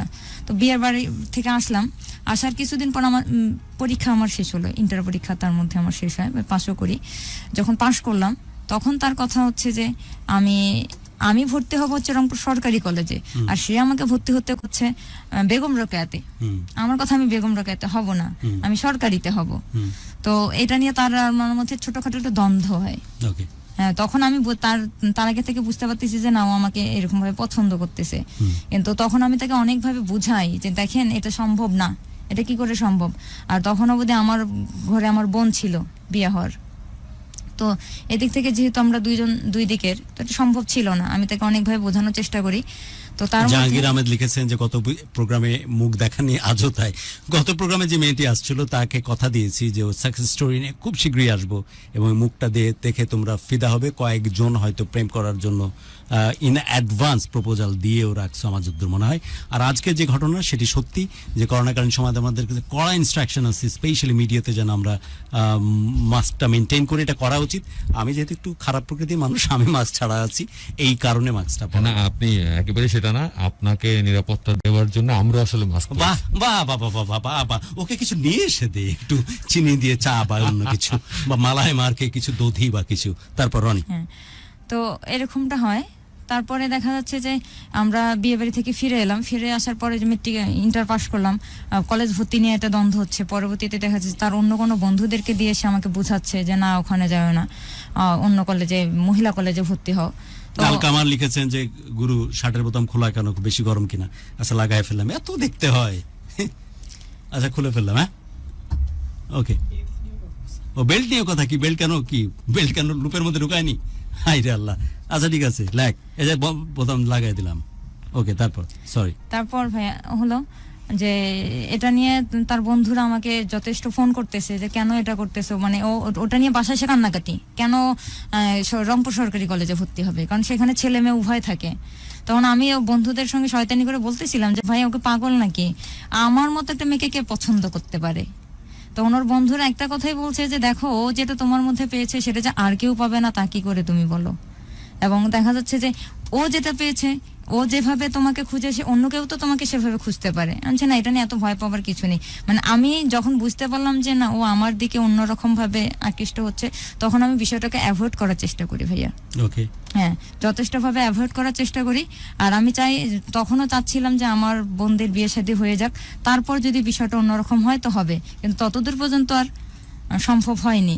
তারপর সে তার বাবা মা, ইতিমধ্যে কিছুদিন পরে তার বাবা মা আমাকে ফোন করে অন্যরকম আর কি, যখন সম্পর্কটা সেরকম জায়গায় একটা চলে যায়, মানে আমি না করতেছি যে না, আমি ওইদিকে যাব না, আর ওরা চাচ্ছে আমি ওইদিকে যাই, তারা তাদের ছেলের দিক চিন্তা করে করছে যে না আসুক। ও তখন কি করতো যে ওদের ওখানে কালীবাড়ি আছে, গাইবান্ধা বড় কালীবাড়ির উপরে একটা বিশাল গাছ আছে, ওই গাছের উপরে মানে হয় না যে না, তোমাকে না পেলে আমি এটা করবো এটা করবো, এরকম সিচুয়েশন তৈরি করে। তোমাকে না পেলে জান দিব। হ্যাঁ, তা আবার কালীবাড়ির সবচেয়ে বড় মটকা যে গাছটা, হ্যাঁ, তারপর ভূত হয়ে তোমাকে সারা জীবন কষ্ট দিব না, এরকম ভাবে আমাকে কি করে ফোর্স করতে থাকে। বা সেই সময় আবার আমাদের জায়গা জমিটা নিয়ে আরো বেশি জটিলতায় পড়ে যাই। মানে আমি চিন্তা করতেছি যে না, আমি ওই দিকে গেলে আমার এই দিকটা হবে না, কারণ আমার ফ্যামিলিটা আগে, আমি ওই রকম ভাবে চিন্তা করতেছি না। কিন্তু তাদের ফ্যামিলি থেকে আমাকে তার ভাই ফোন করতেছে, তার বোন ফোন করতেছে, তার বাবা ফোন করতেছে যে আমার ছেলেকে বাঁচাও, নইলে কিন্তু তুমি বাঁচতে পারবা না। ওকে, এরকম ওর ফ্যামিলি ইনভলভ হয়ে গেছে, আপনি জানো, কনভিন্সড হন। হ্যাঁ, হ্যাঁ, ওকে, আরিফের কারণে। হ্যাঁ, ওর কারণে। হ্যাঁ, তারপর হোক কোনো না কোনো ভাবে মানে দেখা সাক্ষাৎ হতে হতে কোনো একদিন সে গাড়ি টাড়ি নিয়ে চলে আসে তার বন্ধুদেরকে নিয়ে আমার সঙ্গে দেখা করতে। আমি জানি যে না, আজকে আমাদের দেখাই হবে, কিন্তু সেই দিনই যে আমাকে ওই পথে যেতে হবে সেটা আমি জানতাম না। মানে আচ্ছা আচ্ছা, বলো। হ্যাঁ, যাই হোক, আমি যখন বুঝতে পারলাম যে না, এই যাত্রাটা হচ্ছে আমার, এই পথে আমাকে যেতে হচ্ছে, তখন অনেক কান্নাকাটি শুরু হয়। কিন্তু মানে আমি পুরোটা রাস্তা কান্নাকাটি করে গিয়েছি, পুরোটা রাস্তায়। তখন ওরা যে মাঝ রাস্তায় বসে একটু চা খাবে, তখন ওর বন্ধুরা করছিল যে এই যে কান্নাকাটি শুরু করছে, আমরা চা খেতে পারবো না, পুলিশ এসে আমাদেরকে ধরবে। এরকমই হয়। তো হয়, তারপর তার ফ্যামিলিতে আমি শিফট হই। তার বড় ভাই প্রথমে আমাকে মেনে নেয় না। শিফট হয়ে বলতে বিয়ে হলো? হ্যাঁ। তুমি বলো এভাবে কথাগুলো, অসুবিধা নাই তো? না বিয়ে হলো আসলে সেটা আমার যে একদম পুরোপুরি মত ছিল তা সেটা না, বাট তারা পরিবার নিয়ে খুব হ্যাঁ। বেশি মাত্রায় ইনসিস্ট করতেছিল, ফাইনালি তুমি বিয়ের সম্পর্কে জড়িয়ে পড়লে। হ্যাঁ আমি পড়লাম, Okay, তারপর? জড়াই পড়লাম। তোমার পরিবার হ্যাঁ। থেকে, তোমার সমাজ থেকে তো নিঃসন্দেহে এটা মেনে নিয়েছিল না কি? না না না না তুমি আর নিজে তার- থেকে ডিসিশন নিলে? নিজে থেকে। Okay, তো তারপর? তখন দেখা যাচ্ছে যে তার সঙ্গে কিন্তু আমার একটা শর্ত হয়। আমি তাকে বলেছি যে ঠিক আছে তুমি আমাকে ছাড়া বাঁচবা না, তোমার ফ্যামিলিও সেটা চাচ্ছে, তবে এটা করতে হবে, তোমাকে কি করতে হবে? আমি আমার জায়গায় থাকবো, তুমি তোমার জায়গায় থাকবা, কখনো তুমি তোমার জায়গাটাকে আমাকে নেওয়ার কখনো চেষ্টা করবা না। এটা তার ফ্যামিলির সঙ্গেও আমার কন্ট্রাক্ট হয়, তার সঙ্গেও হয় যে আমি যাবো ঠিকই, কিন্তু তাই বলে এটা মানলে হবে না যে না ও যখন এসেছে তখন পুরোপুরি এই দিকেই আসতে হবে। এটা তার সঙ্গে আমার অর্থাৎ এটা হ্যাঁ। বলার কি উদ্দেশ্য ছিল যে সমাজচ্যুত তুমি হতে চাও না না, না না তুমি তোমার সমাজ, তোমার ধর্ম, তোমার জীবনটাকে ঠিক রেখে ওর ঠিক সাথে রেখে। বৈবাহিক সম্পর্ক হ্যাঁ, জড়িয়ে- হ্যাঁ, হ্যাঁ। মানে শাহরুখ খান গৌরীর মতো। হ্যাঁ হ্যাঁ হ্যাঁ এক্ষেত্রে আরিফ হচ্ছে শাহরুখ খান আর গৌরী হচ্ছে তুমি। না ওইভাবে মানে ঠিক যে অত ব্যাপারটা বড়- এরকম, হ্যাঁ, এরকম অত হ্যাঁ। বড় ছোট না, আমি উদাহরণ দেওয়ার চেষ্টা হ্যাঁ, করছি, হ্যাঁ। ব্যাপারটা এরকম চাচ্ছিল। এরকম চাচ্ছিলাম, হ্যাঁ। সেও কিন্তু এগ্রি ছিল, তার ফ্যামিলিও এগ্রি ছিল, কিন্তু ওদের মনে হয় ছিল যে ও খালি কোনো রকম আসুক, তারপর আমরা ম্যানেজ করে নিব। তারপর ম্যানেজ করে নিব। যাই হোক গেলাম, তো থাকতে থাকতে হয় না যে একটা অন্য সম্প্রদায়ের বা একটা ঝড় তুফান যায়, কিন্তু তা আমার উপরে সেরকম কোনো ঝড় তুফান যায়নি, কিন্তু আমাকে ওখানে অনেক কায়িক শ্রম করতে হয়েছে, অনেক কায়িক শ্রম করতে করতেই হয়েছে। পারো, সংসারের প্রয়োজন। হ্যাঁ সংসারের প্রয়োজনে। ওটা নিয়ে কি কোনো রিগ্রেট ছিল তোমার, কষ্ট ছিল? না না আমার কোনো কষ্ট ছিল না, Okay, কষ্টটা but ছিল, কষ্ট করতে হয়েছে। কষ্টটা ছিল তার, সে কেন এত কাজ করবে, আচ্ছা ঠিক আছে, এটা তারপর? ছিল তার ইয়া। তো যখন ওখানে গেলাম তো এভাবে চলতে থাকলো হতে দেখা যাচ্ছে যে তার সঙ্গে আমার অনেক কথাবার্তা, অনেক বিষয় নিয়ে কথা হচ্ছিল, যেমন ওর ফুল ফ্যামিলি, আমি আপনার ওখানে গিয়েছি ঠিক আছে, কিন্তু আপনার ফুল ফ্যামিলি যেখানে যাবে আমি অবশ্যই সেখানে তাদের সঙ্গে যেতে পারি, একদম তাই। কিন্তু এটা হচ্ছিল ঘোর বিরোধিতা, তুমি যেতে পারবা না, সে অফিস ছুটি নিয়ে বাসায় এসে বসে থাকবে। ওকে, হ্যাঁ আমার ওই জায়গাটা হচ্ছে যে আমি যদি একে ম্যানেজ করতে যাই তাহলে তার ফ্যামিলির কাছে আমি খারাপ হচ্ছি, আমি যাচ্ছিলাম যে আমি সবার কাছেই ভালো থাকি। What about you? তোমার পরিবার, তোমার সমাজ, ওদের ভাষ্য কি? তোমার মা, তোমার বাবা? আমার মা, বাবা তোর ছিলেন না? না, মা বাবা, অনেক কষ্ট করে মানুষ করছে। হ্যাঁ সোনা। মা আসলে ওই মুহূর্তের কথা আসলে বলি ভাই, তাহলে আমি যেদিন যাই তো অনেক কান্নাকাটি হয় বা অনেকই তোমার হয় মা যে- বলতে কি বুঝতেছো তো? বুঝতেছি, মা, হ্যাঁ মা মানে কি? মা মানে আমি- তোমাদের অদ্ভুত একটা শ্লোক আছে, এই শ্লোকটা যে আমি বহুবার বলেছি, বারবার বলতে মন চায়। পিতা ধর্ম, পিতা সার, হ্যাঁ পিতাই পিতহি পরমন্ত, পিতরি পিতে মপন্নে প্রেমতে সর্বদেব জন জনম হুশ্বর গাদুপি করিয়সি। মা, যে মায়ের আঁচল, হ্যাঁ যে মায়ের গায়ের গন্ধ, তুলসী, শাখের আওয়াজ, ধূপের গন্ধ, শিউলি ফুলের গন্ধ, ঢাকের আওয়াজ, সবকিছু মিলেমিশে একাকার, সেই কোল থেকে একজন মানুষ বের হচ্ছে, তখন তাদের অবস্থাটা কি? আমার বাসায় ভাইয়া ওই মুহূর্তে এমন একটা সিচুয়েশন তৈরি হয়েছিল, আমি দেখিনি কিন্তু বুঝতে পেরেছি। শুনতে চাই সেই অবস্থাটা। হ্যাঁ যেমন আমার বড় বোন চান করতে গিয়ে কলপারে দেখা স্নান যাচ্ছে, না, হ্যাঁ, গোসল না, চান কিন্তু বুঝতে হবে, হ্যাঁ। পানি না, জল কিন্তু। জল, হ্যাঁ এই যে একদম, এই হ্যাঁ। শিপমেন্টটা হচ্ছে, জানতে চাই এই শিপমেন্ট আমার ক্ষেত্রে হলে যেমন আমার দম বন্ধ হয়ে আসতো, গলায় যেন কি একটা দলা পাকানোর মতো হতো, মনে হচ্ছে আমি মারা যাচ্ছি, এরকম মারা হতো। যাচ্ছে, ওরকম কেন? অবস্থা, হ্যাঁ। কারণ আমার বাপের সাথে বসা ঈদের সময়, জুয়েল কি বলে ওইটা, ঈদের সময় যে খুতবার মাঝখানে পড়তে হয়, বাবা বেটা একসাথে মিলে আমরা হাতে হাত রেখে পড়তাম, আল্লাহু আকবার, আল্লাহু আকবার, লা ইলাহা ইল্লাল্লাহু, আল্লাহু আকবার, আল্লাহু আকবার, লিল্লাহিল হামদ। হ্যাঁ, এবং সো অনেক কিছু। আমি কিন্তু ধর্মের প্রসঙ্গটা আনতেছি না, না, না, না। আমি বলছি যে শৈশবের অনেক কিছু আটকায় থাকে, অনেক কিছু একটা, এই যে বললাম না যে আমি সারাটা রাস্তা কান্নাকাটি সেই করতে সেই করতে সেই গেছি। বাউন্ডারিটা যখন তুমি টপকায় যাচ্ছ, হ্যাঁ। তোমার কাছে কি কানে আসছে, তোমার ভেতরে কি সেই জিনিসগুলো অনুরণিত হয়েছে কিনা একটু শুনতে চাই। অনেক হয়েছে, কিরকম? সে জানে যে ওর বন্ধুরা সবাই বলতো যে এই এত কান্নাকাটি করতেছে কেন, এটা তো সম্ভব নয়। কি মনে এভাবে হচ্ছিল? ও যেতে, হ্যাঁ, আরিফের কথা বাদ দাও, রবিনের কথা হ্যাঁ। বাদ দাও, গোটা দুনিয়ার কথা বাদ দাও, কি মনে আমার হচ্ছিল? মনে হচ্ছিল যে আসলে আমি কোথায় যাচ্ছি, আমি কাকে ছেড়ে যাচ্ছি পৃথিবীতে হ্যাঁ পৃথিবীতে হ্যাঁ মানে মানুষের চাইতে শ্রেষ্ঠ ধর্ম আর নাই। ধর্ম আর নেই। আমি তারপরও বলতেছি, ধর্মকে মেনশন করে বলতেছি না, বাট একটা জায়গা থেকে একটা শিপমেন্ট অনেক কিছু চেঞ্জ করে ভেঙে চুরে দিয়ে যায়। ভেঙে চুরে দেয় যায়, হ্যাঁ। কি হচ্ছিল তখন? মানে বলতে পারবো না ভাই, আমি ওখানে যাওয়ার প্রায় 3-4 মাস পর্যন্ত আমি অনেক কান্নাকাটি করেছি। কি অনেক ধরনের কান্নাকাটি জিনিস করেছি। কাজ করতো?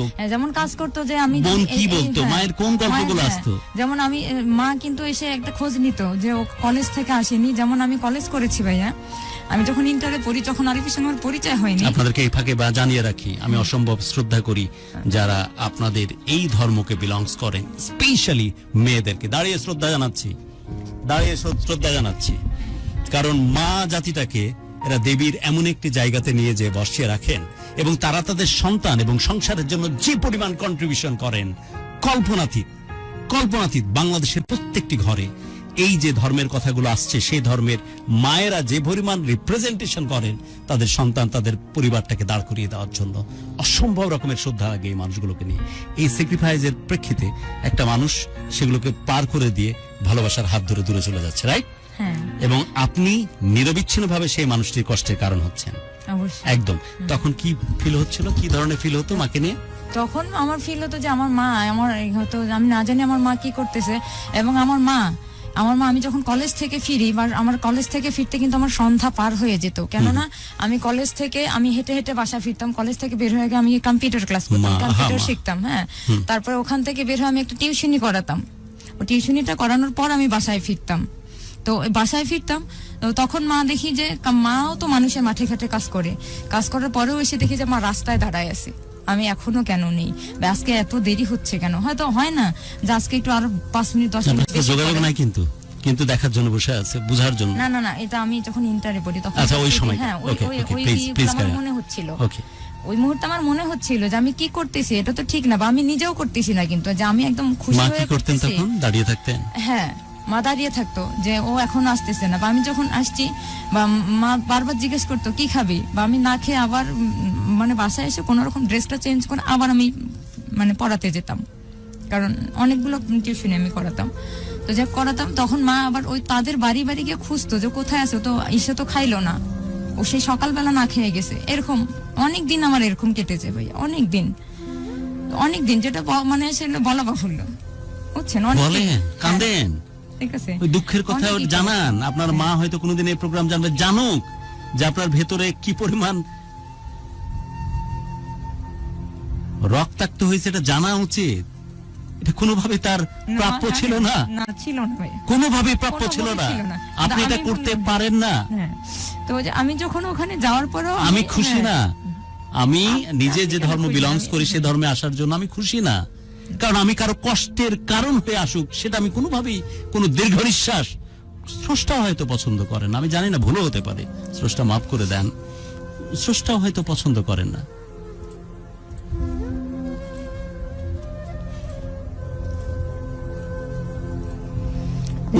উনার জানা উচিত।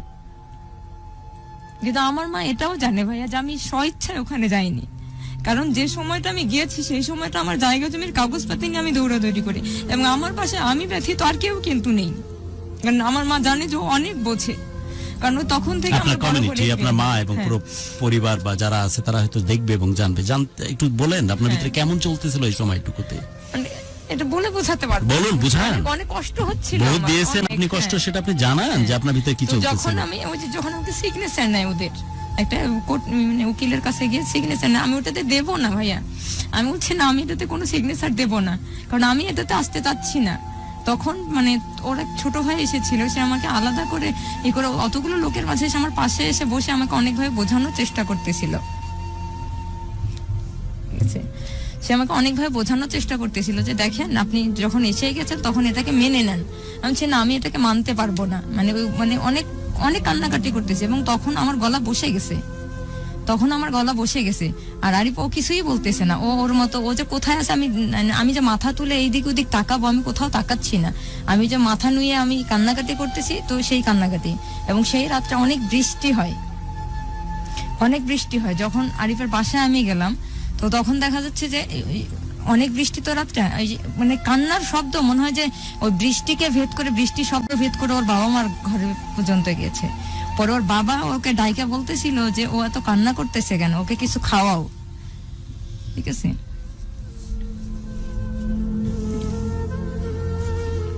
জি বলুন। ওটা বলতেছিল। তো যাই হোক ওরকম মানে 3-4 মাস এইভাবে কেটে গেল এবং আমার মা ওই মুহূর্তে আমার সঙ্গে কথা বলতেছিল, আমি কথা বলতে পারতেছিলাম না। তারপরের দিন সে আমাকে ফোন করে কথা বলতেছে, আমি মানে ঘর ভর্তি লোক আমাকে দেখতে আসছে। তখন আমি বলছি আমি কি এখানে সঙ্গে এসেছি যে আমাকে এভাবে দেখতে হবে, মানে আমি কান্না করতেছি প্রচুর।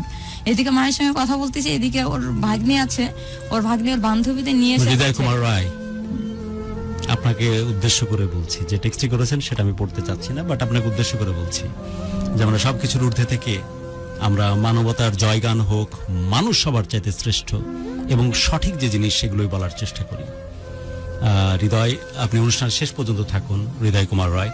আমার বিশ্বাস শেষ পর্যন্ত থাকলে আপনি এমন একটি টেক্সট করেই হয়তো আমাদের এখান থেকে বিদায় নেবেন যে টেক্সটটি এক্স্যাক্টলি আপনার কাছ থেকে আমি এক্সপেক্ট করতেছি। হৃদয় কুমার রায়, আপনাকে মেনশন করেই কথাগুলো বললাম। জি রনি, তারপর ওরকম কান্নাকাটি আমি করলাম যে আমি এখানে কেন এসেছি বা বাই দ্য ওয়ে, হৃদয় আপনার অবগতির জন্য এটাও জানিয়ে রাখি, রনি কিন্তু খুব পরিষ্কারভাবে বলেছে যে আমি কোনো বৈবাহিক সম্পর্কে যাচ্ছি ঠিক আছে, কিন্তু আমি আমার পরিবার, আমার সংস্কার, আমার সমাজ, আমার ধর্ম, এগুলোকে বাদ দিয়ে আসতে পারবো না। তুমি আমাকে যেহেতু চাও, তুমি আমাকে ভালোবাসো, তোমাকে আমি রিজেক্ট করছি না। ইট কুড বি রেজিস্টার্ড একটা ম্যারেজ, যেখানে আমি আমার সবকিছুকে অক্ষুণ্ণ রেখে আমার যা স্বকীয়তা, আমার যা সবকিছুকে ঠিক রেখেই তোমার সাথে আমি পথ চলবো। এই কথাটাই কিন্তু আমাদের আজকের যে অতিথি রনি সেটি পরিষ্কারভাবে জানিয়েছিল। সো আপনার টেক্সটটি আমি পড়েছি, পরবর্তী টেক্সট কি দিবেন সেটার জন্য আমি চোখ রাখছি। তারপর রনি, এরকম হয় তো তারপর দেখা যাচ্ছে যে ওর ভাগ্নের বান্ধবীদেরকে নিয়ে এসেছে আমাকে দেখানোর জন্য। তো আমি তাদের সামনে চিৎকার করে বলেছি যে আমি কারো সামনে যেতে পারবো না, আমি সং আসিনি, আমি এখানে সং আসিনি, বা তোমরা যেটা ভেবে আমাকে দেখতে আসছো আমি সেটাও না, আমি একজন মানুষ, আমি বাধ্য হয়েছি। ওখানে অনেক চিৎকার করে কান্নাকাটি করেছি। তখন ওর ভাবিকে দিয়ে ঘরে পাঠায় কি বলে যে ভাবি ওকে একটু বোঝাও, ও যদি এইভাবে চিৎকার করে কান্নাকাটি করে তাহলে বিপদে কিন্তু আমরাই পড়বো, এরকম ভাবে সে তার ভাবিকে বলে। তখন ওর ভাবি আমাকে গিয়ে নানা মানে যেভাবে আর কি কনভিন্স করা দরকার একটু বুঝাচ্ছে যে দেখো তুমি যেটা করতেছো এটা ঠিক না, এসে যখন পড়েছো একটু থাকো, চুপচাপ থাকো, মানে অনেকভাবে শান্ত করানোর চেষ্টা করে। তো যাক এভাবে থাকলাম কিছুদিন। থাকার পরে আমার ডিগ্রিতে ভর্তি হওয়ার সময় হলো। আমি তাকে বললাম যে আমি পড়াশোনাটা করব, কিন্তু না, তারা আমাকে পড়াশোনা করতে দেবে না, কিন্তু তার বাবা ছিল শিক্ষিত, সেই সময়ের সে শিক্ষিত ছিল, মানে সে আমাকে সাপোর্ট করত, সে চাইতো যে আমি পড়াশোনাটা করি, তো সেখান থেকে আমি তার বাবাকে আমি হাত করি যে এরকম আমি কলেজে ভর্তি হবো, আপনি কি বলেন? তখন বলছে যে আচ্ছা ঠিক আছে কলেজে ভর্তি হও। তখন তার বাবা আমাকে কলেজে ভর্তি করায়। তো এদিকে সে তার এখানে আসার পর হচ্ছে কি সে আমাকে কলেজে ভর্তি করাবে না, এটা নিয়ে যথেষ্ট অশান্তি হয়। এবং আমি বলি যে না, তার আগে তো আমার তার সঙ্গে কথা হয় যে আমি পড়াশোনা করতে চাইলে আমাকে পড়াশোনা করতে দিতে হবে এবং আমি যেটা চাবো আমাকে সেটা দিতে হবে, আমাকে ওইভাবে তোমরা যেভাবে আছো আমাকে ওইভাবে নিতে পারবা না, এইভাবে তার সঙ্গে কথা হয়। তো ওই কথাটা আমি তুলে আনি যে কেন এখন আমার সঙ্গে এটা করা হচ্ছে, কেন আমাকে কলেজে ভর্তি করে দেওয়া হবে না। তাই যাই হোক আমাকে যখন কলেজে ভর্তি করে দেওয়া হলো, আমি কলেজে যেদিন যাবো সেদিন কেউ না কেউ আমার সঙ্গে যেত, ফ্যামিলির কেউ না কেউ আমার সঙ্গে যেত, প্রাইভেটে যাব কেউ না কেউ যেত, এরকম। আবার দেখা যাচ্ছে যে ওর ফ্যামিলির সবাই একটা জায়গায় যাচ্ছে বিয়ে বাড়িতে, কিন্তু আমার যাওয়া চলবে না। কেন? যে না, ওখানে তোমার যাওয়া চলবে না। আচ্ছা, সাউন্ড প্রবলেমে কিছু টেক্সট পাচ্ছি বিচ্ছিন্নভাবে এবং রেগুলার বেসিসে। আমরা একটু আউটপুটটা কেমন হচ্ছে টেকনিক্যাল টিমকে একটু দেখবার জন্য বলছি। তারপর যাচ্ছে তো কোন একদিন হলো এরকম যে ওর মেজো ভাইয়ার গ্রামের, উনি যেহেতু হাসপাতালে চাকরি করে, তো সেই সূত্র ধরে কারোর সঙ্গে একটা গুড সম্পর্ক হয়। তো সেখান থেকে আমাদের বাসার সবাইকে ইনভাইট করে, সবাইকে। তো সেখানে আমিও পড়ি। তখন ওই মেজো ভাই আমাকে করছে যে তুমি যাবা না? তো আমি বলছি ভাইয়া না আমি যাব না। তো বলছে কেন যাবা না? তখন ওর মা করছে যে না, ও মানে তার ছেলের কথা বললো যে ও কোথাও গেলে রাগারাগি করে, ওর যাওয়া চলবে না।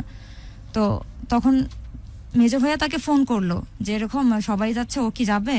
ও তাকে বললো যে হ্যাঁ ভাইয়া যাক, এদিকে তাকে বলেছে যাক, এদিকে আমার সঙ্গে তার কোনো কথা নেই। আমি তো মহা খুশি, না অনেকদিন পর আমাকে কোথাও যাওয়ার অনুমতি দিল, সবাই একসঙ্গে যাচ্ছে, আমিও যাব। হ্যাঁ, তো আমি রেডি টেডি হয়ে চলে গেলাম। চলে যাওয়ার পর আমি ওখানে পৌঁছানোর পর তাকে আমি ফোন করলাম যে আমরা এসেছি। ঠিক আছে, সে এই পর্যন্ত কথা, সে আর কোনো কথাটা তো বলতেছে না, কথা বলতেছে না। বাসায় আসার পর আমি জানতে পারলাম ওর মা আমাকে করছে, এই তুই যে ওকে গেছিস, ওর মা আবার সবাইকে, ছেলের বউদের সবাইকে তুই করে কথা বলতো, সবাইকে। তো করছে যে তুই যে গেছিস, তুই ওকে বলে যাসনি? আমি যে কেন, আপনিই তো সামনে ছিলেন, আপনিই তো অনুমতি দিলেন যাওয়ার, আর ও তো ফোন করে অনুমতি দিল যাওয়ার, তাকে কেন যেতে পারবো না? তারপর এসে দেখি ওর মা করছে যে তুই গেছিস, ও 3 দিন ধরে কোনো খায় না। মানে এরকম ছিল যে আমি কোথাও গেলে আমি যতক্ষণ পর্যন্ত না ফিরবো ততক্ষণ পর্যন্ত মানে অর্থাৎ আপনাদের ভালোবাসার প্রশ্নে বিয়ের আগে এবং পরে কোনো রকমের কোনো কমপ্লেইন ছিল না। ভালোবাসাটা তারপর ফাইনালি কোন পথে গেল? অনুষ্ঠান কিন্তু আমরা আস্তে আস্তে সময় শেষ করে ফেলতেছি। তারপরে হলো যে এরকম যে আমি যখন দেখলাম যে না, আমাকে এরকম নানাভাবে বেঁধে রাখার চেষ্টা হচ্ছে।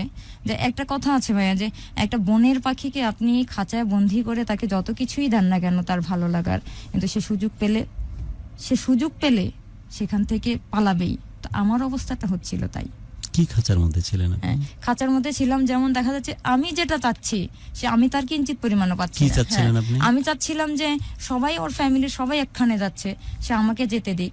বা আমাদের হচ্ছে একটা অনুষ্ঠান হচ্ছে, ওর সেরকম বন্ধু আছে, ফোন করে বলল, আমি ফোনটা রিসিভ করেছি, বলছে তুমি কি রেডি হওনি? কেন ভাইয়া, কেন দাদা? যে কেন, তোমাদের তো আজকে আসার কথা সবাই রে, মানে আমাদের মতো যারা কাফিল আছে তাদের, ওর বন্ধুদের সবাই যাবে। কিন্তু সেখানে ও আমাকে বললো না যে এরকম তোমাকে নিয়ে যেতে বলে। আপনার ধারণা? হ্যাঁ, আমার ধারণা হচ্ছে যে ও চাইতো না যে আমি ওই জায়গাটা থেকে বের হয়ে আসি, এবং ওর ধারণা যে আমি ওই জায়গাটায় গেলে হয়তোবা আমার মন নষ্ট হয়ে যাবে, আমি ওদের কাছে থাকতে যাবো। এই ভাবনাটা কতটুকু দোষের বলে আপনার মনে হয়? দোষের না, আমার কাছে সেটা ওর দিক থেকে ও রাইট ছিল, কিন্তু আপনি নিতে পারেননি। আমি নিতে পারিনি, ওর দিক থেকে রাইট ছিল। অথবা এমনটাও তো হতে পারে যে আপনার ব্যাপারে অনেক বেশি পজিটিভ ছিল, যে আমার রনি আমার, একান্তই আমার, একান্তই ওর। তারপরে কারো যেন চোখটা না পড়ে। না, ওইভাবে চোখ পড়ার কথা না। সে কোনো এক সময় আমাকে বলেই ফেলে, আমি যখন তাকে ফোর্স করি যে কেন তুমি এটা করতেছো, তুমি আমাকে নিয়ে যাও, দেখো তুমিও ভালো থাকবো আমিও ভালো থাকবো, আমার তো মন চায়, আমি সেটাকে না মানি, কিন্তু আমি এটা চোখ দিয়ে দেখবো, বা পুজো হচ্ছে আমি সেখানে গিয়েছি, আমার হ্যাঁ ওখানে উপস্থিত হয়ে আমি কান্না করেছি, হয়তো বা তাকে আমার কান্নাটা দেখাতে পারিনি। আমার কষ্ট হচ্ছিল যে আজকে আমি এই জায়গাটা থাকলে আমার পাশে কত আনন্দ করতাম, আমার মা কত আনন্দ করতো। বা হয় না যে আমার ইনকামের টাকা দিয়ে আমি তখন পর্যন্ত আমি আমার মাকে শাড়ি পরিয়েছি, কম দামি হলে আমি আমার মাকে একটা শাড়ি দিতাম, বা আমার বোনদেরকে এটা ওটা দিতাম, আমার খুব মনে পড়তো। তো সে আমাকে যেতে দিত না ওগুলো জায়গায়। তো তার আমার আরো ছোট ভাই ছিল হিন্দু, ও দিদি আজকে আমাদের বাসায় এই অনুষ্ঠান, আমি আজকে সকালে যাব, নিয়ে আসবো, সারাদিন থেকে বিকালবেলা রেখে যাব। আমি তাকে ফোন করে বললাম এরকম সজীব নিতে আসবে, যাব কি? আমি যাই না, আচ্ছা তোমার যাওয়া দরকার নেই, আমি আগে বাসা ফিরি, তারপর তোমাকে নিয়ে যাব আমি। সে দেখা যাচ্ছে যে সেই দিনটা করে কি করতো, আরো রাত করে বাসা ফিরতো ইচ্ছা করে করে, যাতে আমাকে সেই জায়গাটা নিয়ে যেতে না হয়। তো কোনো একদিন তার সঙ্গে আমি ঝগড়া বাঁধে, তখন আমি বললাম যে কেন তুমি আমাকে এইভাবে রাখতেছো, এইভাবে কারো জীবন বাঁচে না, এটা ঠিক না। তখন সে আমাকে বলে যে আমি এইটারই ভয় পাই যে তুমি ওই জায়গাগুলো যদি কখনো ইনভলভ হও, বা ওই আনন্দগুলো নিতে নিতে কোনো এক সময় তুমি আমাকে ছেড়ে চলে যাবা, এই ভয়টা সবসময় আমার কাজ করে। এটা শুনে কি মনে হয়েছে? হ্যাঁ, এটা আমার সত্যি মনে হয়েছে। এটা শুনলে কি মনে হয়েছে? আপনার না যাওয়ার কষ্টটা তীব্র মনে হয়েছে, নাকি এমন ভাবে একটা মানুষ ভালোবাসতে পারে এটা শুনে খুশি হয়েছেন? এটা আমি যতটুকু খুশি হয়েছি ততটুকু আবার দেখা যাচ্ছে যে আমার কষ্টটা আমি ওকে বোঝাতে পারিনি, যে আমি যখন আমার মায়ের সঙ্গে কথা বলবো। এসব পরিস্থিতি হতে থাকলো, তারপর ফাইনালি আপনাদের সম্পর্ক কোন পর্যায়ে গেল? সম্পর্কটা কোন একটা পর্যায়ে গেল যে আমি ওটাকে নিতে পারতেছি না, ওরা আমাকে যেদিকে করতেছে আমি সেদিকে ওটাকে নিতে পারতেছি না। আর আমার তখন ওর সঙ্গে কথা হয় যে দেখ তুই আমাকে এইভাবে ধরে বেঁধে রাখতে পারবি না, আমাকে আমার মতো ছেড়ে দে, দেখ আমিও ভালো থাকবো তুইও ভালো থাকবি, আমি কোথাও যাবো না, তুই জানিস যে আমি তোকে কতটা ভালোবাসি। আমি অনেক রেগে গেলে তখন তুই করে কথা বলতাম, তা যে দেখ এরকমটা করিস না, আমাকে আমার মতো থাকতে দে, এটা ঠিক না। তো দেখ এভাবে কথা বলতে হতে আমি তাকে কোনো এক সময় কোনো একদিন আমি তার সঙ্গে চ্যালেঞ্জ করি যে দেখ আজ হলো আমি তোকে ছেড়ে যাব, কাল হলেও ছেড়ে যাব, কারণ যে প্রতিশ্রুতি তুই আমাকে দিয়েছিলি এটা হচ্ছে না, এইভাবে থাকা যায় না। এবং আমি একটু কলেজে ভর্তি হয়েছি, একজন কাউকে না কাউকে পাঠাচ্ছে, এটা আমার কাছে অনেক ভালো লাগতো। কিন্তু কখনো কখনো আমি বিশেষ করে খারাপ লাগতো ভাইয়া তখনই যখন আমি আমার মায়ের সঙ্গে কথা বলি, একই সোফায় বসে আছি, ও মানে কানের সঙ্গে কান লাগাই দিয়ে বসে আছে, আমি আমার মায়ের সঙ্গে কি করছি সে সেটা শুনবে। আমি আমাকে একটু স্পেস দাও, আমি একটু অন্যভাবে তো আমার মায়ের সঙ্গে আমার কথা থাকতে পারে। এটাই কি আপনাদের সাথে একটু টানাপোড়েন তৈরি হওয়ার মেইন কারণ ছিল, রাইট? আপনি বিভিন্নভাবে ব্যাখ্যাটা দিচ্ছেন, বাট কারণ তো একটাই, সেটি কারণটা হচ্ছে একটাই। যে ও এত বেশি আপনাকে ভালোবাসে, এত বেশি আপনার ব্যাপারে পজিটিভ, হ্যাঁ, যে আপনার ওর নজরের বাইরে আপনার কোনো জীবন থাকা উচিত না, যা জীবন থাকবে সব ওর সামনে। ওর সামনে। এবং আপনাকে ছাড়া সে চলতেও জানে না, চলতে পারেও না, চলতে চায়ও না। না না আপনি চলে গেলেই তার জীবন অন্ধকার হয়ে যায়। ব্যাপারটা তো এরকম, মানে এরকম, ভালোবাসার জায়গাতে কোনো কমতি নাই, না, কিন্তু কোনো পৃথিবীটা কমতি শুধুই হোক ওকে ঘিরে, তাই তো? হ্যাঁ, ও চাচ্ছিল সম্পর্কটা যে ও কোথায় গিয়ে শুধু- দাঁড়ালো শুধু তারপর আমার ফাইনালি? কাছে। ফাইনালি এরকম করতে করতে দেখা যাচ্ছে যে আমি একদম এটা ফিনিশিং টানতে হ্যাঁ, চাচ্ছি। আমি কোনো একটা সময় এভাবে আমি চলে আসলাম, আমি আর আসলে এটা নিতে ওর পারলাম কাছে আর না। নিতে পারছে না, যেহেতু আপনি আপনার স্পেস পাচ্ছেন, একদিকে স্পেস হ্যাঁ। আর একদিকে অসম্ভব ভালোবাসা একজনের, হ্যাঁ, যে আর আপনাকে এদিকে হচ্ছে আমার মা সব সময় ফোন করে বলতো, মা দেখ ওখানে এরকম মানে হয় না যে দাম্পত্য জীবনে True. একজন কেউ আসতে পারে এরকম, এটা মা কখনোই চাইতো না। মা ফোন করে বলতো, মা তুই এখানে থাকিস না, তুই চলে আসিস। ওকে, ফাইনালি আমি আপনি তোকে- চলে হ্যাঁ, আসলেন। হ্যাঁ, আমি চলে আসলাম। ওর সাথে সম্পর্কটাও হ্যাঁ, চলে আসার 4 দিনের মাথায় আমি তাকে ডিভোর্স দিই। খুব তাড়াতাড়ি হয়ে গেল না? হ্যাঁ, খুবই তাড়াতাড়ি হয়ে যায়। কারণ আমি যখন চলে আসি ভাইয়া, আমি যখন চলে আসি সে কিন্তু আমার বাসায় পর্যন্ত আসেনি বা আমার শহর পর্যন্ত আসেনি। সে শুধু ফোন করে আমাকে হুমকি দিচ্ছিল, তুমি চলে গেছো ভালো কথা, তুমি আমাকে ডিভোর্স পাঠাও 3 দিনের 72 ঘন্টার মধ্যে তুমি আপনি তো আমাকে জানতেন divorce যেটা পাঠাও। অভিমানের কথা। না, থামেন, অভিমানের কথা নয়, এটার নাম কি? ঢাকা এফএম হ্যাঁ, 90.4, যেখানে হ্যাঁ। মানুষ শুধুই সত্যিটাই বলে। হ্যাঁ, কিন্তু এটার অভিমানের আপনি- কথা ছিল না ভাইয়া। আপনি যে পরিমাণ ভালোবাসার গন্ধ, যে পরিমাণ ভালোবাসার স্বাদ আপনি পেয়ে এসেছেন এই ছেলের কাছে, আরিফ এর কাছে, আপনি তো খুব ভালো করে জানেন যে আপনাকে ছাড়া তার পৃথিবী অন্ধকার। অন্ধকার জানি। সে আপনাকে ইমোশনালি ট্র্যাপ বা ইমোশনালি ব্ল্যাকমেইল করতেছে, যে অন্তত এই কথা বললে হয়তো সে ফিরে আসবে।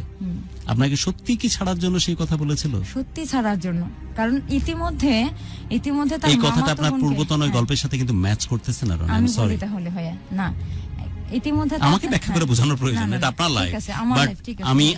আমি বলতেছি যেটা ঠিক ম্যাচ করতেছে না। একটা মানুষ যদি একজন মানুষের প্রশ্নে এত পরিমাণ পাগল হয়ে থাকে, আপনার স্পেস পাচ্ছেন না, সেটার জন্য আপনার কষ্ট হতে পারে, আপনি সরে আসতে পারেন, বাট সেই ছেলেটা ছেড়ে দেওয়ার জন্যই আপনাকে বলবে ছেড়ে দিতে। না, ও ছেড়ে দেওয়ার জন্যই বলতো, কারণ ওই মুহূর্তে ওর বাবা মা বলতে অন্ধভক্ত ছিল। যাই হোক, 3 ওর দিনের বাবা মা, নোটিশে হ্যাঁ। হঠাৎ সিদ্ধান্ত নিলে আপনাকে ছেড়ে দেওয়ার জন্য বললো, আর আপনিও 4 দিনের মধ্যে হ্যাঁ। ডিভোর্স পাঠিয়ে দিলেন। ডিভোর্স তারপর আমিও পাঠিয়ে দিয়েছি। তারপর? পাঠিয়ে দেওয়ার পর দুজনের মধ্যে আমাদের আলাদা হয়ে গেল, ওই পর্যন্ত ওর সঙ্গে আমার চ্যাপ্টার শেষ। তারপরে এখানে এটা হচ্ছে 2012 সালের কথা ভাইয়া, 2012 সালের কথা। 2013 সালের মাঝামাঝি গিয়ে আমি ঢাকায় আসি। কোনো একটা জবের কারণে আমি ঢাকায় আসি। ঢাকার উত্তরবাড্ডায় আমি উঠি, ওখানে জব করতে থাকি। জব করতে করতে আমি বাসায় যাই। বাসায় যাওয়ার পরে আমাদের ওখানে কোনো মার্কেট আছে, জি। আমি ওই মার্কেটে যাই কেনাকাটা করার জন্য। মার্কেটে যাই, তো ওখানে গিয়ে আমাদের ওই জায়গা জমি নিয়ে, আমার সঙ্গে আরো কেউ ছিল, জায়গা জমি নিয়ে কথা হয় যে আমাদের জমি বিক্রি করবো বা রাস্তার সমস্যা, এই নিয়ে কথা হয়। আই এম সরি, একটু চেক ব্যাক করুক টেকনিক্যাল টিম। ভিডিও দেখা যাচ্ছে, সাউন্ডে কোনো প্রবলেম হচ্ছে কিনা। আচ্ছা, বাইরে গিয়ে একটু টেক্সটটা দেখো আমার কাছে। আমরা এখনই চেক করি আপনার ফোনে যেহেতু স্ট্রিমটা রয়েছে নাকি লাউডলি শোনা হচ্ছে কিনা। অনেকে লিখতেছেন টেক্সটটা। ওকে, আশিক রহমান রাজ লিখেছেন, এই যে আমরা শুনতে পাচ্ছি, এই যে আমি ভিডিও স্ট্রিমিং এর সাউন্ড শুনতে পাচ্ছি। সো আমার মনে হয় যে প্রবলেম হওয়ার কথা না। আপনার হেডফোনটা দয়া করে চেক করুন, আমরা ঠিকঠাক আছি। ওকে, ডান, আমরা শুনতে পাচ্ছি। এবং আরো অনেকেই টেক্সট করতেছেন যে অনেকেই টেক্সট করতেছেন, গুরু আমার আমার বোন, আগে শুধু শুনতাম, আজ প্রথমবার লাইভে দেখতেছি, সবাইকে অনেক অনেক ভালোবাসা। ওয়াহিদ আলী অপু লিখেছেন, গুরু আমি অনিয়া ওয়াহিদকে অনেক লাভ করি, সে আমাকে অনেক ভালোবাসে। ভালোবাসতে থাকেন। অনেক টেক্সট আপনি পাঠিয়েছেন। এবং ওয়াহিদ আলী আর টেক্সট পাঠালে বাকিগুলো টেক্সট পড়তে পারছে না। গুরু আজকে তোমাকে খুব খুশি এবং নাইস লাগতেছে, এটা বুঝলাম না, লাগেনি কিরকম গভীর প্রেম না নাইস যখন এই বলতেছে, ঠিক আরেক মুহূর্তে আরেকজন লিখতেছে যে আপনি কি জেলখানা থেকে পালায় আসছেন নাকি, কয়েদিদের ড্রেস পরে আছেন। দৃষ্টিভঙ্গি আসলে। গুরু আমি ওয়াহিদকে, আচ্ছা অনিকা ওয়াহিদের কারণে আর বাকি টেক্সটগুলো পড়তে পারছি না, সাউন্ড ওকে। এবং সবাই গুরু মেঘলাপুর হাসিটা, ও আচ্ছা আচ্ছা, মেঘলাপুকে ওই টোন, আপনার টোন এত বেশি সুন্দর। আমাদের একজন আরজে ছিল, তার টোনও অনেক সুন্দর, সে হাসতে পছন্দ করতো, হাসাতাম আর কি জোর করে, সেটা না, miss এমনিতে করতে পছন্দ হচ্ছে। করতো। আচ্ছা, তারপর রনি, হ্যাঁ, তারপর হলো আপনি ডিভোর্স যে- দিয়ে দিলেন 4 দিনের মাথায়, হ্যাঁ। তারপর না, তারপরের সময়টা যে আমি বাসায় ছিলাম, সেটা আসলে আমার ওই সমাজটাতে থাকাটা আমার জন্য খুব কষ্টসাধ্য হয়ে আপনারা গেছিল। শেয়ার করুন, আমরা হ্যাঁ, টেকনিক্যাল অনেক টিম এবং কষ্টসাধ্য প্রোডিউসার হয়েছিল। নেক্সট প্রোগ্রামে আজকে যে শেয়ার করতেছে তাকে পাচ্ছি তো। অবশ্যই অবশ্যই ওকে, শেয়ার করুন। যেমন করে আজকে আশিককে আমরা মালয়েশিয়া থেকে জয়েন করেছি, নেক্সট Right. প্রোগ্রামে আমরা নিয়ে নেব। তো রনি। এত পরিমাণে আমার কষ্ট হচ্ছিল ভাইয়া, তারা মানে আমার মা জানতেছে আমি কেন ফিরে এসেছি, বা আমার মা আমাকে কিন্তু গ্রহণ করেছে, কিন্তু ওই সমাজটার মধ্যে আমাকে কতটা তুচ্ছ তাচ্ছিল্য উপেক্ষা করতে হয়েছে, এখনো হয়, এখনো আমাকে হয়। যেমন আমার পরীক্ষার জন্য আমাকে ঢাকা আসতে হয় বা আমাকে বগুড়া যেতে হয়, হয় না যে আমি কারিগরি লাইনে আছি, তো সেদিক থেকে আমাকে বিভিন্ন জায়গায় যেতে হয়। তো ওই যে মানুষের এত বাজে রকম টোন, আমার নিজেদের লোকেরা এরকম বাজে টোন করে, যেটা আসলে আমার সহ্যনীয় না। মাঝে মধ্যে আমার এতটাই কষ্ট হয়, যেটা মানে আমি কাউকে বলতে পারি না। এটা আপনি একটা কথা বলেন, সেটার প্রতিবাদ আমি জানি, কিন্তু আমি করতে পারতেছি না, আমি সে প্রতিবাদটা করতে পারতেছি না, আমাকে চুপচাপ মানে সহ্য করে নিতে হচ্ছে। কখনো কখনো আমি মানে ঘরের দরজা বন্ধ করে আমি কান্নাকাটি করেছি, যে কেন আমার জীবনটা এরকম হলো। আমিও তো একটু মানুষ, আমি কোন তো বিষয় ভালোভাবে নিয়ে যে বাঁচতে- কমেন্টস গুলো কে করতো? হ্যাঁ। আরিফ তো না, না, আরিফের পারিপার্শ্বিক লোকজন হ্যাঁ, যে আমি ওখান থেকে ফিরে আসার পর, চলে আসার পর। হ্যাঁ, ওকে, মানে আমার সমাজে আসার পর হুম হুম। নানান রকম আমাকে মানে বিদ্রুপ সহ্য করতে হয়েছে এ করে। তো যাক, এইভাবেই করে আমি ঢাকা থেকে বাসা ফেরার পর আমি একটা মার্কেটে যাই। মার্কেটে গিয়ে কোনো এক কারোর সঙ্গে আমার পরিচয় হয় বলতে ওইভাবে পরিচয় না, যে সে বললো যে এরকম আপনাদের জমির সমস্যা, আমার বন্ধু জমি কিনবে, আপনি নাম্বারটা দেন, আপনার সঙ্গে আমি পরে যোগাযোগ করে নেব। তো এভাবে তার সঙ্গে মানে হ্যাঁ, আমি বাসায় ফিরলাম, রাতের বেলা ফোন দিল। আপনি কিন্তু যে এখন আপনি- পর্যন্ত আরিফের ব্যাপারে নির্দিষ্টভাবে কোনো কমপ্লেইন করতে পারেননি। না, আপনাকে স্পেস কম পাইতেন, যেহেতু বেশি ভালোবাসতো, পজিটিভ ছিল অনেক তাই। অনেক বেশি ভাই, অনেক হ্যাঁ, বেশি কিন্তু আপনি নির্দিষ্ট কোনো কমপ্লেইন কিন্তু আরিফের ব্যাপারে করতে না, পারেননি। না, আমি ডিভোর্স কিন্তু আপনাদের হয়ে হয়ে গেছে। গেল। আমিনা লিখেছেন লালমনিরহাট থেকে, আপনি নাকি আপনার কমেন্টস পড়লে খুশিতে মারা যাবেন, খুশির একটা দারুণ মৃত্যুবরণ করুন, খুশির মরা আর কি। এবং আপনি ভালো থাকুন, অনেক শুভকামনা আপনার জন্য। আমিনা, নেক্সট, তারপর নেক্সট হলো এটা যে তার সঙ্গে আমার মানে হলো কিছুদিন কথা হতে হতে তখন আবার আমি ঢাকা চলে আসলাম, রংপুর থেকে ঢাকা চলে আসলাম। ঢাকা চলে আসার পর দেখি যে সে আমার সঙ্গে কন্টিনিউ কথা করছে, এবং তার কথা ধাঁচগুলো একটু অন্যরকম। এটা কি নতুন কেউ? হ্যাঁ, নতুন কেউ। ওর সাথে কথা জড়িয়ে পড়লেন কিভাবে? আমি মার্কেটে গিয়েছিলাম, ওখানে দেখা বা আমার জায়গা জমি নিয়ে সমস্যা নিয়ে কথা। যাই হোক, এমন তো না যে আরিফের যে কষ্ট বা আরিফের এখান থেকে সরে আসার যে কষ্ট, না, সেটা যে একটা গর্ত পূরণ করতে গেলে আরেকটার দরকার এমন হয়, কিছু না। এরকম ভাবে হঠাৎ না। করে কথা বলতে বলতে কথা জড়িয়ে পড়া। হ্যাঁ, Okay, জড়িয়ে তারপর পড়া। ওর নাম কি? ওর নামটা আসলে এই মুহূর্তে আমি বলতে চাচ্ছি না। আচ্ছা, বলেন না। হ্যাঁ, Okay. তো তার সঙ্গে আমার এভাবে কথা হলো। তো আমি যখন দেখলাম যে ওই লোকটা আমার সঙ্গে একটু অন্যরকম ভাবে কথা বলতেছে, তখন আমার মনে হলো যে না, আমার অতীতটা তাকে জানানো দরকার, সে কেন আমার সঙ্গে এভাবে কথা বলতেছে। আমি তাকে বলে ফেললাম। তখন রাত মনে হয় যে 11:30 কি 12টা বাজে এরকম। আমি ব্যালকনিতে গেলাম, আমার রুমের দুই পাশের দরজা লাগাই দিয়ে ব্যালকনিতে গেলাম, গিয়ে আমি তাকে বললাম যে আমি তাকে দাদা বলে ডাকি, কিন্তু কারণ সে আমার থেকে অনেক সিনিয়র। তো আমি তাকে বললাম যে দাদা দেখেন, আপনি যে আমার সঙ্গে কথা বলেন, আসলে আপনি কি অ্যাঙ্গেলে কথা বলেন, আমি ইদানিং আপনার কথার শুরু একটু অন্যরকম দেখি। 3-4 মাস কথা বলার পর তখন সে বলে যে কেন, তোমার কাছে কি মনে হয়? তো আমি বললাম যে দেখেন, আমি একটা কথা বলি, আমার কথাগুলো ভালো করে শুনবেন, মনোযোগ দিয়ে শুনবেন। হ্যাঁ, বলো। তখন আমি তাকে আমার ডিটেলসটা বললাম, অতীতটাকে বললাম। আমি জানি যে আমার এই অতীতটা জানার পর ওই ব্যক্তিটা আমার সঙ্গে কথা বলবে না, কারণ এটা সম্ভব নয়, অনেকেই এটা করতে চাবে না। কিন্তু ওনার বেলা হলো কি, এটা তার উল্টোটা হলো ভাইয়া, এটা তার উল্টোটা হলো। তখন সে আমাকে বললো যে দেখো, তোমার জীবনে যাই হয়ে যাক না কেন, এখন তুমি নিজের জীবনটাকে তৈরি করো, যেখানে গেছো ওখানে থাকো, পড়াশোনাটা আবার শুরু করো, আমি তোমাকে নতুন জীবন দিতে চাই। কিরকম? তখন সে সম্পর্কের কথাটা বললো। তো আমি বললাম যে না, এটা কি করে সম্ভব, যেহেতু আপনার ফ্যামিলি আছে, আমি জানি তার ফ্যামিলি আছে, বাচ্চা কাচ্চা আছে। হ্যাঁ, এই শর্ত, মানে নতুন যে জীবন দেবে, জীবন দেওয়ার ধরনটা কেমন? হ্যাঁ, আমি বলি একটু। তখন সে আমাকে বললো যে দেখো, এখানে কিছু শর্ত থাকবে। কিরকম শর্ত? তুমি কোনোদিনও সন্তানের মা হতে পারবা না, এবং আমি যে তোমাকে বিয়ে করব আমার সমাজ কখনোই জানবে না, এবং আমার বাবা যতদিন বেঁচে আছে ততদিন আমি তোমাকে বিয়ে করব না। তখন আমি বললাম যে কেন, আপনার বাবা বেঁচে আছে, ঠিক আছে, আপনি বিয়ে করেন, কিন্তু আমি সমাজে প্রকাশ করব না, আপনিও করবেন না, তাহলেই তো হলো। তো যখন সে সন্তানের কথা বললো যে তুমি কোনোদিনও সন্তানের মা হতে পারবা না, মানে এটা আমার আকাশ ভেঙে মাথায় পড়লো। এটা কিরকম শর্ত দেয় সে, এটা কিরকম শর্ত তার? তখন আমি বলছি যে আমি কেন- তুমি বলে সম্বোধন করতে পারি তো তোমাকে? অবশ্যই, কেন নয়? গ্যারান্টিড এই তুমিটা অন্যদিকে ডাইরেকশনে যাবে না, না না, কিন্তু। না, না, না। এমনি এমনি নরমাল তুমি। হ্যাঁ, তার মানে কি তখন তুমি অলরেডি আরিফকে ভুলতে পেরেছো, না হলে তো আরেকজনের সংসারের কথা ভাবতে না? না, আমি জানি ওকে ভুললেও আমাকে বাঁচতে হবে, না ভুললেও আমাকে বাঁচতে হবে। অর্থাৎ ওই জায়গা বাঁচারও থেকে। প্রচেষ্টা হ্যাঁ, এবং নিজের নতুন করে হ্যাঁ, আবার রিস্টার্ট দেওয়ার চেষ্টা। হ্যাঁ। তো আমার মনে হচ্ছিল যে আসলে ওই জায়গাটা থেকে না, আমার মনে হচ্ছিল যে আমার একটা ছায়া দরকার। এবার ভাবছো, হ্যাঁ, তখন ভাবনি? না, আমি আমার একবার বলতে চেষ্টা করেছিলাম যে হ্যাঁ। এক গর্ত পূরণ করতে যারা গর্তে হ্যাঁ, পড়তেছো কিনা, না, ওটা তখন তো আমার দিক বাট থেকে পরে হ্যাঁ, ভাবছো পরে যে ভাবছি, একটা হ্যাঁ, ছায়া দরকার। যে আমার এই একটা ছায়াটা ছায়া হচ্ছে এই দরকার। ছেলেটা। হ্যাঁ, কারণ সে আমার থেকে অনেক অনেক অনেক সিনিয়র ওকে, পারসন। যে ছেলেটার স্বামী বউ আছে, সন্তান আছে, এই ছেলের সাথে সম্পর্কে জড়িয়ে পড়তেছো তুমি। না, আমি ওই রকম কারণ আমি জানি যে আমি যেহেতু ওই জায়গাটা থেকে আমি একটা ভিন্ন ধর্ম থেকে ফিরে এসেছি, তখন আমি স্বাভাবিকভাবে তো- একটা ভালো জায়গায় আমি যেতে পারবো না। এই ছেলে তো মুসলিম, রাইট? যার না। সাথে সম্পর্কে জড়াচ্ছ? না, না, না।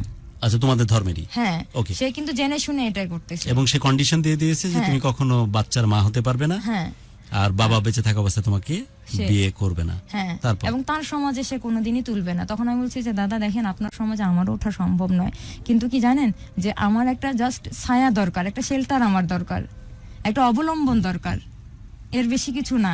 আর আপনি যে সন্তান না নেওয়ার কথা বললেন, এটা কি করে সম্ভব? আপনার তো, তখন আমি বললাম যে আপনারও তো সৎ মা আছে, আপনার বাবা আপনার মাকে বিয়ে করার পরে আপনারা 3 ভাই বোন কেন হয়েছেন? আমি তখন তাকে উদাহরণ দিলাম। তখন সে বলল যে দেখো, এই জন্য তো আমি বুঝি যে কষ্টটা কি, সৎ মায়ের কষ্টটা কি, তাই তুমি কোনোদিনই সন্তানের মা হতে পারবা না।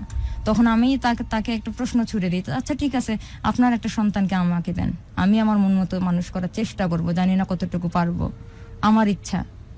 তখন সে আমাকে বলে যে ঠিক আছে, এটা ভবিষ্যতে দেখা যাবে। এই কথা বলে দেখা যাচ্ছে যে হ্যাঁ, তার সঙ্গে আমার অনেকটা দিন ভালো কাটে। 2013 সালের মাঝামাঝি দিক থেকে, কিন্তু 2013 সালের মাঝামাঝি দিক থেকে অনেকগুলো দিন ভালো কাটার পর আমি আসলে, সে আমাকে অনেক হেল্প করেছে ভাইয়া। সে অর্থনৈতিকভাবে আমার মেন্টালিটি সাপোর্ট হিসেবে, তখন তো আমি ঢাকা ছিলাম, সে তো রংপুরে ছিল, সে আমাকে অনেক সাপোর্ট করেছে, অনেক, মানে এটা বলে শেষ করা যাবে না। কিন্তু সেই সাপোর্টটা যে আজকে জায়গাটা এরকম হয়ে আসে দাঁড়াবে, সেটা আমি জানি না। কিন্তু যখন আমাকে সে এইভাবে সাপোর্ট করলো, আমার নতুন করে পড়াশোনা শুরু করলাম তার কথা অনুযায়ী। আমি ডিগ্রি সেকেন্ড ইয়ার গাইবান্ধা থাকতে আমি মানে 4টা পরীক্ষা দেওয়ার পর আবার মানে ওই অবস্থায় চলে আসি, পরীক্ষাটা আমার কন্টিনিউ হয়নি। তো মাঝখানে ইয়ার লস যায়, আবার তার কথা অনুযায়ী আমি কলেজে ভর্তি হলাম, উন্মুক্ততে ভর্তি হলাম। এদিকে চাকরির প্রচেষ্টাও চললো, অনেকভাবে আমি কারিগরি প্রশিক্ষণ নিলাম তার কথা অনুযায়ী। সে আমাকে নানাভাবে সাপোর্ট করলো, সে আমাকে দেখা যাচ্ছে বাইকে করে আমি যেখানে যেখানে আমার দরকার সে আমাকে নিয়ে যাচ্ছে, নিয়ে আসতেছে, এরকম।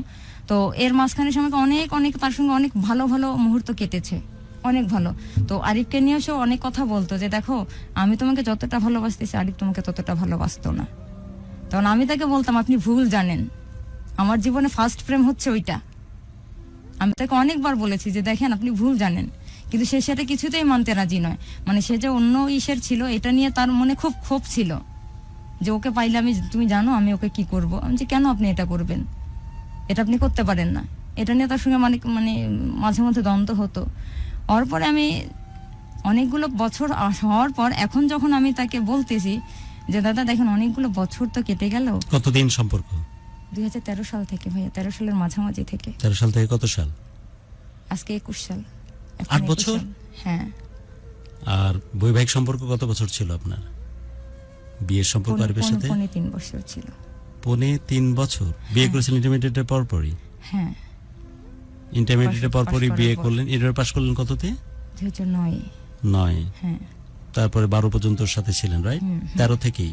হ্যাঁ, মানে খুব বেশি 3 মাসের গ্যাপেই? না, 13 মাঝামাঝি থেকে। তাহলে 3 থেকে 4 মাসের গ্যাপেই এই ছেলেটির সাথে সম্পর্ক?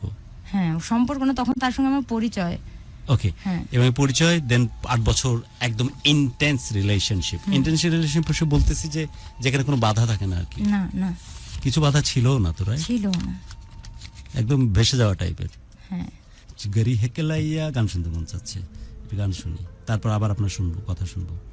মানে এটা আমি বলতে চাচ্ছিলাম যে অনেক কি বলবো, যেখানে যে স্পেসের কথা বলছিলেন যে আপনার পৃথিবী যেন রুদ্ধ হয়ে যাচ্ছে, সেই টেনশন আর নাই, আপনি অবারিত প্রান্তরে পাখির মতো ভাসতেছেন। না টেনশন তো ওটা আছে ভাইয়া। যে আদৌ আপনার বিয়ে হবে কিনা হবে, এটা তো ব্যাক অফ মাইন্ডে ছিল, বাট ভালো লাগার জায়গাতে আপনি একদম মানে ওর অন্যরকম। যে আরিফের সঙ্গে কাটানো মুহূর্তগুলো যে আমার কষ্টের ছিল, সেটা যেগুলো আপনি জানেন ভাইয়া, আমি যখন ঢাকা ছিলাম আমি প্রতিটা দিন আমি দেখা যাচ্ছে যে ঘুমের ওষুধ খেয়ে খেয়ে ঘুমাতাম ওই সময়ের যে কষ্ট, হ্যাঁ, বাট এই প্রতিটা ছেলেটির দিন। সাথে সম্পর্কে 8 বছর হ্যাঁ। আপনি ভাসতে লাগলেন একদম না, সেও কিন্তু এই ছেলেটিও কিন্তু আমাকে ঘুমের ওষুধ সাপ্লাই দিত ঢাকায়। ওই সময়টাতে। হ্যাঁ, এ জানতো যে ও ঘুমের ওষুধ যাক, ছাড়া ফাইনালি ঘুমাতে পারে আপনাকে না। রিকভার করলো। হ্যাঁ। ভবিষ্যৎ আপনার অন্ধকার আপনি বুঝতেছেন, but you have enjoyed your 8 years time, right? হ্যাঁ, এই ব্যাপারে কারণ নিয়ে সে- কোনো রিগ্রেট নাই তো? এই ছেলেটির সাথে 8 বছর ভালো সময় কাটাইছেন, হ্যাঁ। এই ব্যাপারে কমপ্লেন আছে? অবশ্যই আছে, মানে ভালো সময় কাটাইছেন ভালো তো? সময় কাটিয়েছি এই অনেক, ব্যাপারে তো হ্যাঁ। কোনো সন্দেহ নাই, না নেই। একদম। হে, 8 বছর রীতিমতো ভেসে যাচ্ছেন আপনি, রাইট? 8 বছর না, এটা 8 বছর ঠিক আছে, কিন্তু তার সঙ্গে সম্পর্কের ফাটল ধরে হচ্ছে আমার 1.5-2 বছর থেকে। 1.5-2 বছর থেকে ফাটল ধরে ভাই। গত 1.5-2 বছর থেকে, হ্যাঁ। তার মানে 6 বছর 5 বছর একদম সেই রকম কন্টিনিউ ছিল, হ্যাঁ 5 ইয়ার্স একদম স্বপ্নের মতো ভাসতেছেন, রাইট? হ্যাঁ ছিল। সবকিছু হ্যাঁ, মানে আমি কোথায় যাব, যেমন আমি আজকে ঢাকা আসবো, আমি মানে গাড়ির কোনো পাচ্ছি না, টিকিট পাচ্ছি না, বা কোথায় থেকে কি আসতে হবে, আমি একটা নতুন জায়গায় এসেছি, আমি পাচ্ছি না। কিন্তু আমার ওই মুহূর্তে বারবার মনে হচ্ছিল যে আমি যদি আমার শহরে থাকতাম, ওকে যদি একটা বার বলতাম, ও মানে কোথায় গাড়ি আছে, কিভাবে আমি যাবো, এগুলো কোনো টেনশন আমার নিতে লাগতো না। এই গাইডেন্সটা তো হ্যাঁ। আপনার পূর্বতন যে স্বামী তারও ছিল, হ্যাঁ, তারও সে ছিল। অসম্ভব কেয়ার ছিল আপনার অবশ্যই ব্যাপারে। ছিল, হ্যাঁ। কিন্তু ওখানে একটা প্রবলেম ছিল যে আপনি মনের মতো করে ভাসতে পারছিলেন না। না, ভাষাটা বলতে আমি ওই মানে আমি যে কিন্তু এই আমার জায়গা ছেলেটার থেকে- সান্নিধ্যে 5 বছর আপনি ভেসেছেন আপনার মতো করে, হ্যাঁ, প্রাণ খুলে বেঁচেছেন আপনার মতো করে। হ্যাঁ। কোনো রিগ্রেট আছে এই না, বাঁচাতে? আমি ওই যে দেখা যাচ্ছে আমি একটা মন্দিরে গিয়ে স্বাচ্ছন্দ্যভাবে আমি দাঁড়াইতে পেরেছি, আমি প্রণাম করতে পেরেছি, আমি এই ব্যাপারগুলো আমাকে বেশি টাচ করতে হয়, যে না আমি কেন ওই জায়গাটায় যেতে পারবো না, এখানে কেন আমি এসেছি, কারণ তার সঙ্গে তো আমার এটা কমিটমেন্ট ছিল না, সে কেন আমাকে এটা করতেছে, এরকম একটা রনি, বিষয় ছিল। আপনি হয়তো স্পেসিফিক ভাবে প্রতিমার কাছে সমর্পণের কথাটা এখানে মেনশন করতেছেন ঠিকই, আসলে কি এটাই কারণ ছিল, এটাই main কারণ ছিল। প্রাণ খুলে তার সাথে বাঁচার আরো বিধ কারণ ছিল? না, তার আর সাথে অন্য কথা কোনো- বলার শান্তি, ঘোরার শান্তি, তার সাথে থাকার শান্তি? না, তার মানে বললাম না ভাই, তার আর কোনো দোষ ছিল না, তার আর কেন, তার ফ্যামিলির আর কোনো দোষ ছিল না, তো এটাই ছিল মূল কারণ।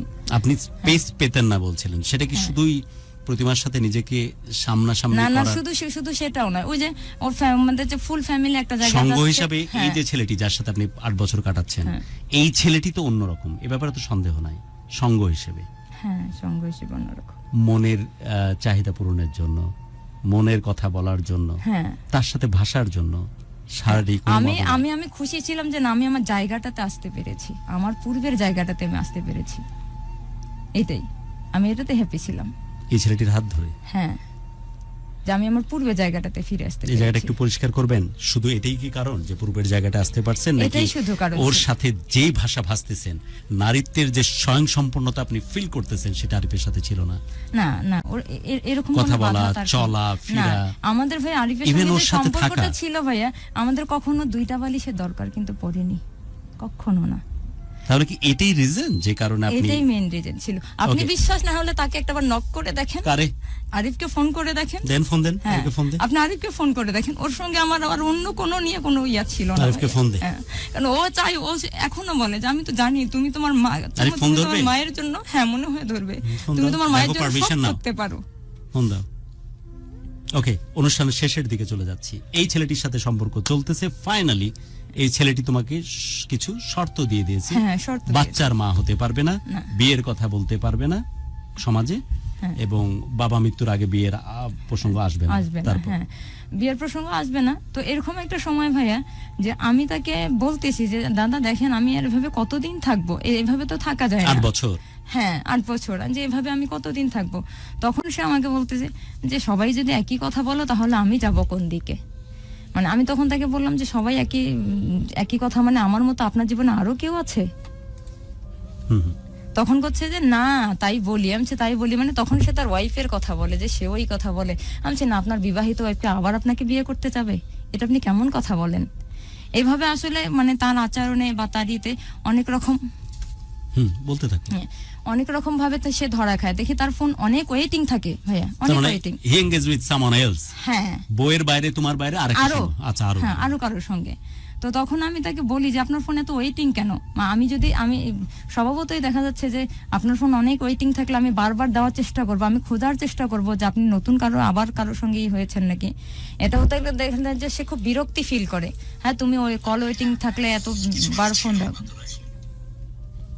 ওকে, তারপর আচ্ছা আমরা কথা বলছি রনির সাথে। রনি বলছিল যে রনির জীবনে কিন্তু একটা জায়গাতে ওর একটা বড় পাওয়া, সেটি হচ্ছে যে রনি যে ছেলেটির সাথে বৈবাহিক সম্পর্কে জড়িয়ে পড়েছিল সেই সম্পর্কটা ওই ছেলেটি খুব নিরঙ্কুশভাবেই তাকে ভালোবাসতো এবং তার বাঁচা মরা, তার ভালো লাগা মন্দ লাগায় ছিল তার ধ্যান জ্ঞান।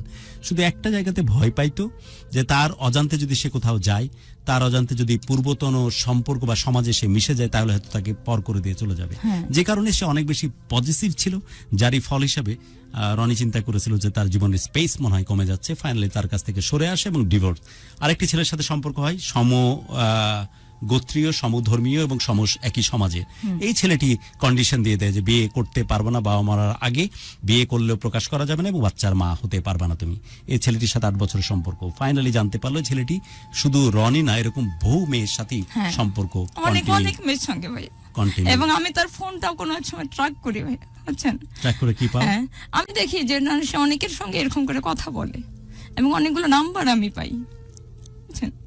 তখন ওই তারপর আমার আর করার কিছু নেই।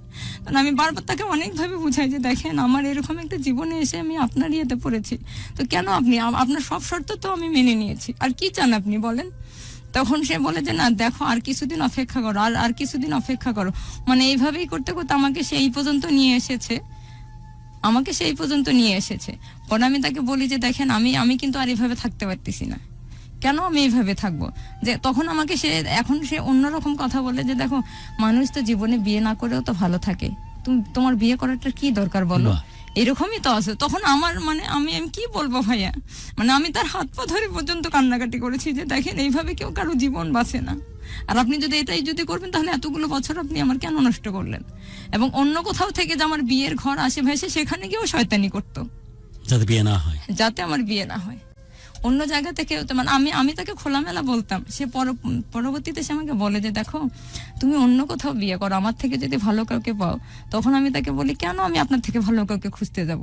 কারণ আমার জীবনটা তো এরকম, আমি তো জানি আমি ভালো কাউকে পাবো না, কারণ আপনার কাছে আমি জাস্ট একটু ছায়া চেয়েছি, আর কিচ্ছু না। এখন কি অবস্থা?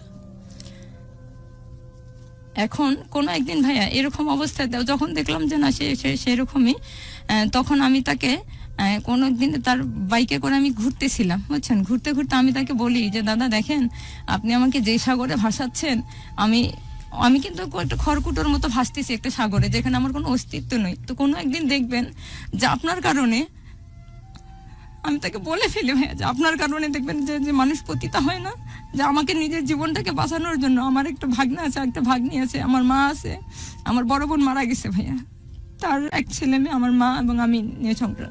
তো আমি তাকে বললাম যে দেখেন কোনো একদিন দেখবেন যে আমি পতিতা হয়ে ঘুরতেছি, আমি তাকে বলি হ্যাঁ। তখন ওই মুহূর্তে সে মোটরসাইকেলে এক হাতে মোটরসাইকেলের বা হাত দিয়ে আছে, হাতটা উপরে তুলে বলে যে দেখো সে ফার্স্ট কাস্টমার তো আমি তোমার হব।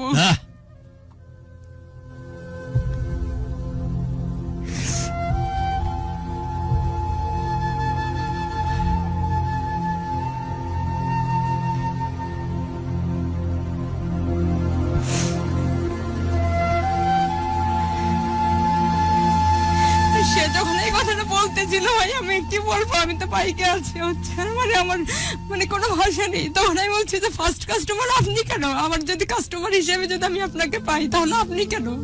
কাস্টমারের তো আমার অভাব থাকবে না। রংপুর শহরে মনে হয় এরকমই আছে যে নিজের জীবন ধারণ করার জন্য আমাকে যদি সেটা করতে আমি সেটাই করবো। তখন সে হাসতে হাসতে বলে যে হ্যাঁ তাহলে তোমার ফার্স্ট কাস্টমার তো আমিই হবো।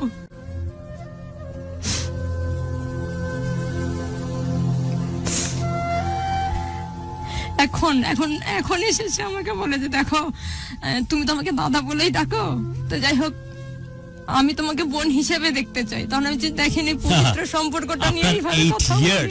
আফটার 8 ইয়ার্স বাহ। তো আমি বলেছি যে দেখেন আপনি এতদিন এই কথাটা বলতে পারেন, আর পবিত্র সম্পর্কটাকে আপনি নষ্ট করতেছেন। আপনি কোন সম্পর্কে একটা দেখা যাচ্ছে যে ভালোবাসার সম্পর্ক থেকে বন্ধুত্ব টিকে থাকে না, আর আপনি সেখানে ভাই বোনের কথা বলেন, আপনি কিভাবে এটা বলেন? এই ছেলেটাকে কি ফোনে না সম্ভব? ফোনে কি আসবে? নাম্বার তো আছে। হ্যাঁ, মনে হয় না। এই নাম্বারটা একটু দেয়া হোক টেকনিক্যালি, আমরা দেখি ট্রাই করে ফোনে নিতে পারি কিনা। আমরা চেষ্টা করছি। আরিফকে কি পাচ্ছি আমরা? দেখি। হ্যাঁ আরিফ, আরিফ, আরিফ, আমি এতেশাম বলছি লাভগুরুর প্রোগ্রাম থেকে। আরিফ, প্রথম যেটা কথা সেটা হচ্ছে যে আপনার অনুমতি নিয়েই কিন্তু আমরা স্টুডিওতে আপনার কণ্ঠস্বরটা প্লেস করতে চাচ্ছি। ইনফ্যাক্ট আমি স্টুডিওতে এখন লাইভে, এবং জানেন যে এফএম রেডিওতে যেসব ফ্ল্যাগশিপ প্রোগ্রাম আছে তার মধ্যে one of the best flagship program love guru এতেশামের প্রোগ্রাম। অনুষ্ঠানের একদম শেষ মুহূর্তে আরিফ, শুধু আমি একটা কথা বলতে চাই, আপনার অনুমতি আছে তো আরিফ? বলতে পারি? ওকে। আমি যতটুকু ঘটনা শুনেছি আরিফ, যতটুকু রনির কাছ থেকে তার গল্প শুনেছি, আমার আপনার প্রশ্নে ভালোবাসার প্রোগ্রাম, যেহেতু এটা লাভগুরুর প্রোগ্রাম আমি করি, আপনার প্রশ্নে অসম্ভব রকমের ভালো লাগা এবং শ্রদ্ধাবোধ আছে আরিফ। এবং আমি বারবার রনিকে এই কথাটা বলবার চেষ্টা করেছি যে এই ছেলেটা কেমন ভালোবেসেছে আপনাকে। রনি একবার না বারংবার আমাকে অ্যাকনলেজ করেছে। আমি যতদিনই বেঁচে থাকবো ভাই, আমি ততদিনই এই কথাটাই বলবো, জোর মতো করে আমাকে কেউ ভালোবাসেনি, কিন্তু ও আমার ইচ্ছাটাকে কখনো বোঝার চেষ্টা করেনি। ও এখনো অনেকবার বলেছে যে মোনা, তুমি যে আমার জীবন থেকে চলে গেছো শুধুমাত্র তোমার ওই জায়গাটাকে ফিরে পাবার জন্য, তোমার মাকে তুমি অনেক বেশি ভালোবাসো। এই কথাটা অনেকবার সে বলেছে, তার এই কথাটা আমার ফোনে রেকর্ডও আছে ভাইয়া, যদি আপনাদের বিশ্বাস না, আপনি সেই রেকর্ডটি শুনতে পারেন। কারণ এখানে যেদিন আমার কথা হয় তার 2 দিন পরে আমি তাকে বলি যে দেখো এরকম আমি যেতে যাচ্ছি, তখন সে বলে তুমি যাবা, এটা তো খারাপও হতে পারে, কেন তুমি এটা করতেছো? রনি, আপনাকে ফিরে আসার জন্য আমি ফোন দিইনি। আমি শুধু লাভগুরু এতেশাম সবসময় ভালোবাসার গল্প করি, পারিবারিক বন্ধনের কথা বলি, সামাজিক বন্ধনের কথা বলি। সমস্ত জায়গাতে ভালোবাসার নামে যে নোংরামি চলতেছে, সেখানে কিছু মানুষ ভালোবাসাটাকে একদম পুজোর মতো করে শ্রদ্ধার জায়গাতে দারুণ সম্মানের সাথে পালন করে। আপনি তাদের একজন। আরে আমি আপনাকে আমার অন্তঃস্থল থেকে অনেক শ্রদ্ধা জানাই, অসম্ভব রকমের ভালোবাসা জানাই। আমি জানি না, যতটুকু গল্প শুনতেছি এবং আপনার পূর্বতন স্ত্রীর কাছ থেকে যে কথাগুলো আমি শুনেছি, কাঁদতে কাঁদতে বারবার আপনার প্রসঙ্গে বলেছে, আমি বিশ্বাস করি না যে আমি আমার ঘরের বউয়ের ক্ষেত্রে সেই পরিমাণ রেসপেক্ট আর সেই পরিমাণ ভালোবাসা বাঁচতে পারেছি, আমি অলরেডি নিজে পেরেছি কিনা। অসম্ভব শ্রদ্ধা আরিফ আপনার জন্য। হ্যাঁ, কোনো মানুষই কিন্তু সঠিক বা পারফেকশনের ঊর্ধ্বে না। প্রত্যেক মানুষের মধ্যে ভুল ভ্রান্তি, কিছু খামিয়া, কিছু কিছু কিছু সীমাবদ্ধতা থাকতেই পারে, কিন্তু দিন শেষে আপনি আপনার রনিকে যে পাগলের মতো ভালোবেসেছেন, এই ব্যাপারে সন্দেহের সামান্যতম কোনো কারণ নাই। রনি বারবার কাঁদতে কাঁদতে এই কথাটা অ্যাকনলেজ করেছে। যদি এর মধ্যে বহু বছর সময় পার হয়ে গেছে, অনেক জল ঘোলা হয়েছে, অনেক পানি গড়িয়ে পড়েছে, কিন্তু আপনার এই ভালোবাসা অ্যাকনলেজ করতেছে প্রত্যেকটা মুহূর্তে। এই শ্রদ্ধাটা জানানোর জন্য, এই সম্মানটা জানানোর জন্য আপনাকে স্টুডিওতে আমি ফোনের মাধ্যমে কানেক্ট করেছি। আরিফ, যদি কিছু বলেন আপনি। বলবো কি, আসলে প্রেম বিরহেই সুখ, মিলনে দুঃখে থাকা আমি বলবো, আর ত্যাগেই প্রকৃত সুখ, ভোগে নয়। এটাই আমি বলবো, ত্যাগেই প্রকৃত সুখ। যথার্থই বলেছেন। তবে হ্যাঁ, ও ভালো, অনেক ভালো, ও অনেক ভালো, তো তাই সবসময় বলে যে আমি ভালো।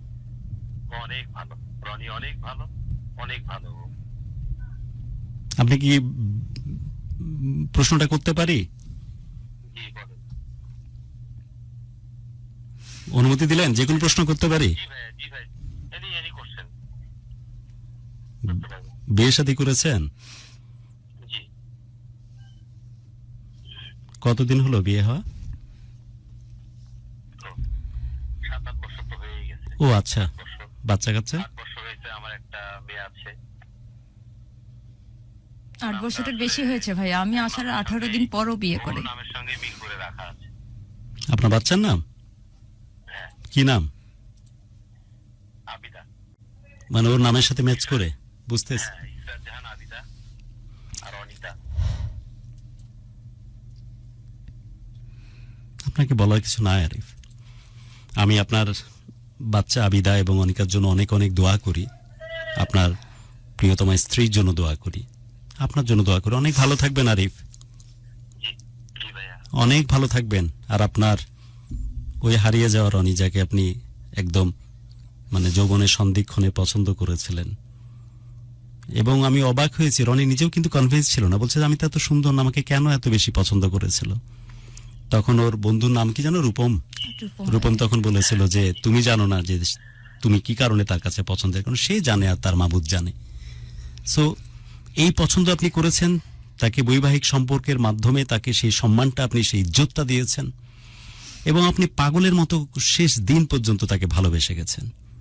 শুধু তাই না, অসম্ভব রকমের তার প্রতি ভালোবাসা এবং পজিটিভনেসের কারণে, যেটা হয়তো আপনার জায়গা থেকে সীমাবদ্ধতা ছিল, সে হয়তো আরেকটু ফ্রিনেস, আরেকটু স্পেস চাচ্ছিল, যেটা হয়তো আপনার কাছ থেকে পাওয়ার সুযোগ হয়নি। সেটা হতেই পারে, এসব ঘটনা তো আসতেই পারে। আমরা কি পারফেক্ট নাকি? আমি আছি, জুয়েল আছে, এখানে 12 আছে, কে পারফেক্ট? কত রকমের ঘটনা আমরা ঘটাই। কিন্তু যদি আমার জীবনে থাকতো, আজকে আমি আমার সাফল্যের সর্বোচ্চ চূড়ায় পৌঁছাইতে পারতাম, এটা আমি বিলিভ করি। এই কথাটা বহুবার বলেছেন যে তুমি আমার জীবনে থাকলে আমি আরো অনেক অনেক অনেক কিছু করতে পারতাম ভাইয়া। এই কথাটা বহুবার আমাকে বলে যে তুমি আমার জীবন থেকে চলে গেছো, আমি কত দূর পিছিয়ে গেছি তুমি জানো। আজকে তুমি আমার জীবনে থাকলে আমি আরো অনেক কিছু করতে পারতাম, তুমি বিশ্বাস করো। আজকে তোমার একটা সেরকম জায়গা হয়তো। আরিফ, আজকের ফোন কল যেন আপনার দীর্ঘ নিঃশ্বাসের কারণ না হয়। অনিকা এবং আবিদার কসম, কোনোভাবে রনির ভাবনা মাথাতে আর নিয়ে আসা যাবে না। কারণ এই মেয়েটিকে একসময় এমনভাবে ভালোবেসেছিলেন, যাকে ভালোবাসতে গিয়ে আপনার খাওয়া দাওয়া, না খাওয়া পর্যন্ত বন্ধ হয়ে যেত। সো প্লিজ, আর নতুন করে এই ভাবনাতে ভাবা যাবে না।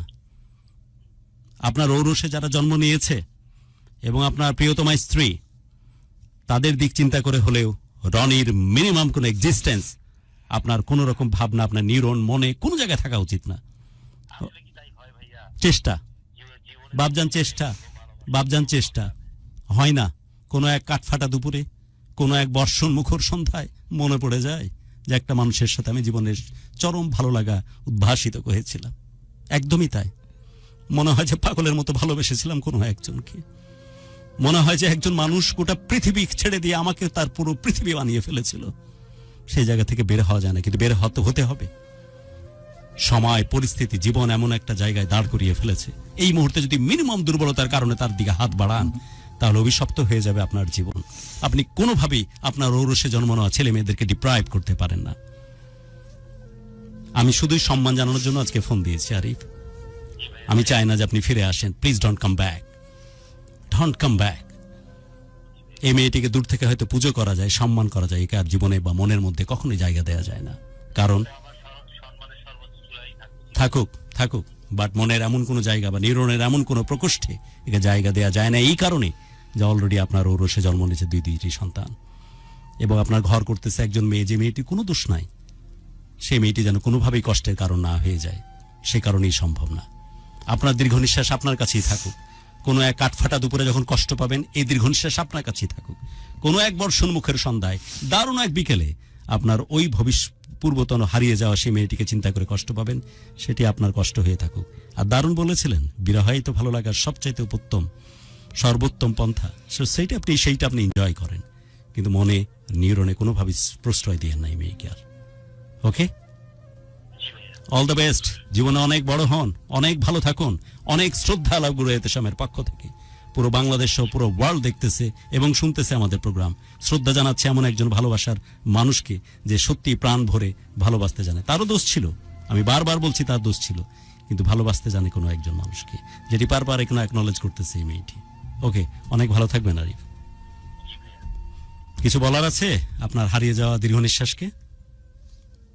হ্যালো, আমি শুধু বলতে চাই, ও ভালো থাকুক, যেখানে থাকুক ভালো থাকুক, সুখে থাকুক। ওইটাই আমার চাওয়া ওর কাছে। তবে আমি জানি এবং বিশ্বাস করি ও এক সময় অনেক বড় হবে, ভালো থাকবে, অনেক ভালো জায়গায় ও এক সময় দাঁড়াবে, এটা আমি জানি। মেয়েটা খুব বিধ্বস্ত অন্তর থেকেই বিলিভ করি আমি। আরিফ, মেয়েটা খুব বিধ্বস্ত, একেবারেই জীবনের একদম ক্রান্তি লগ্নে এসে দাঁড়াইছে। দু একটা লাইন যদি কিছু বলার থাকে মেয়েটিকে বলো তো ভাই, যদি ঘুরে দাঁড়ায় তোমার কথা শুনে। কথা বলো রনি, বলো। রনি, যাই হোক, ভাইয়া আমাকে অনেক ভালো ভালো কথা বলছে, সেই জন্য আমি তোমাকে বলছি যে তুমি যে আশায় গেছো, মা বোন সবার জন্যই গেছো, অবশ্যই তুমি ভালো জায়গায় যাবা, ভালো জায়গায় থাকবা, এটাই আমার চাও। আসলে আমিও এখন মনে হচ্ছে বিধ্বস্ত হয়ে গেছে, শেষ হয়ে যাচ্ছি। আসলে আমার বলার ভাষাই হারাই ফেলছি আজকে আমি। তুমি আমার কাছে পারমিশন নিচ্ছ ওখানে যাবা, ভালো। তো সারা দেশ জানছে যে তুমি ওখানে গেছো, তোমার সঙ্গে আমার একটা সম্পর্ক ছিল, তাতে আমার কোনো যায় আসে না। তুমি আমি এক ছিলাম, এখন হয়তো বা নাই। তবে তুমি ভালো থাকো, আমি এই দোয়াই চিরদিন তোমার জন্য করবো। তুমি ভালো থাকো, সুখে থাকো। তবে আমি বলবো না যে আমাকে তুমি আমার জন্য দোয়া করো, এটা বলবো না। তুমি ভালো থাকো, এটাই আমি চিরদিন যাবো, এইটাই আমি যাবো তোমার কাছে। তুমি ভালো থাকো, সুখে থাকো। Best of luck. Okay, Best of luck. ভালো থাকিও তুমি। কিছু বলার আছে? এই মুহূর্তে আর কিছু বলতে পারছি না। সম্ভব না আসলে। আরিফ, কথা দিছিল তো তুমি আমারে ভাই যে মাথা খারাপ হয়ে যাবে না, পাগল হয়ে যাবে না। আমি তো তোমার কাছ থেকে ওই ভালো লাগা কেড়ে নিইনি। ওই যে দারুণ একটা শায়রি আছে না, যে খঞ্জার সে করো বাত না তলোয়ার সে পুছো, মে কাতিলে হুয়া कैसे মেরে ইয়ার সে পুছো। তো ওইরকম খঞ্জার আর তরোয়ালের মতোই থাকলো তোমার জীবনে রানী। তোমার এনজয়মেন্ট তো কেড়ে নিচ্ছে না। ভাই, please, আমি বলি ভাই, আমি বুঝাইতে পারবো না ওকে কত ভালোবাসতাম, পাগলের মতো ভালোবাসতাম ভাই, পাগলের মতো ভালোবাসতাম। সারা জীবনে এটা ভোলার মতো না ভাই, সারা জীবনে ওটা ও অনেক ভালো, অনেক ভালো ভাই।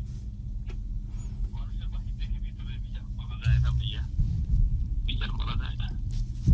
ও অনেক ভালো, অনেক ভালো একটা মেয়ে, ও অনেক ভালো।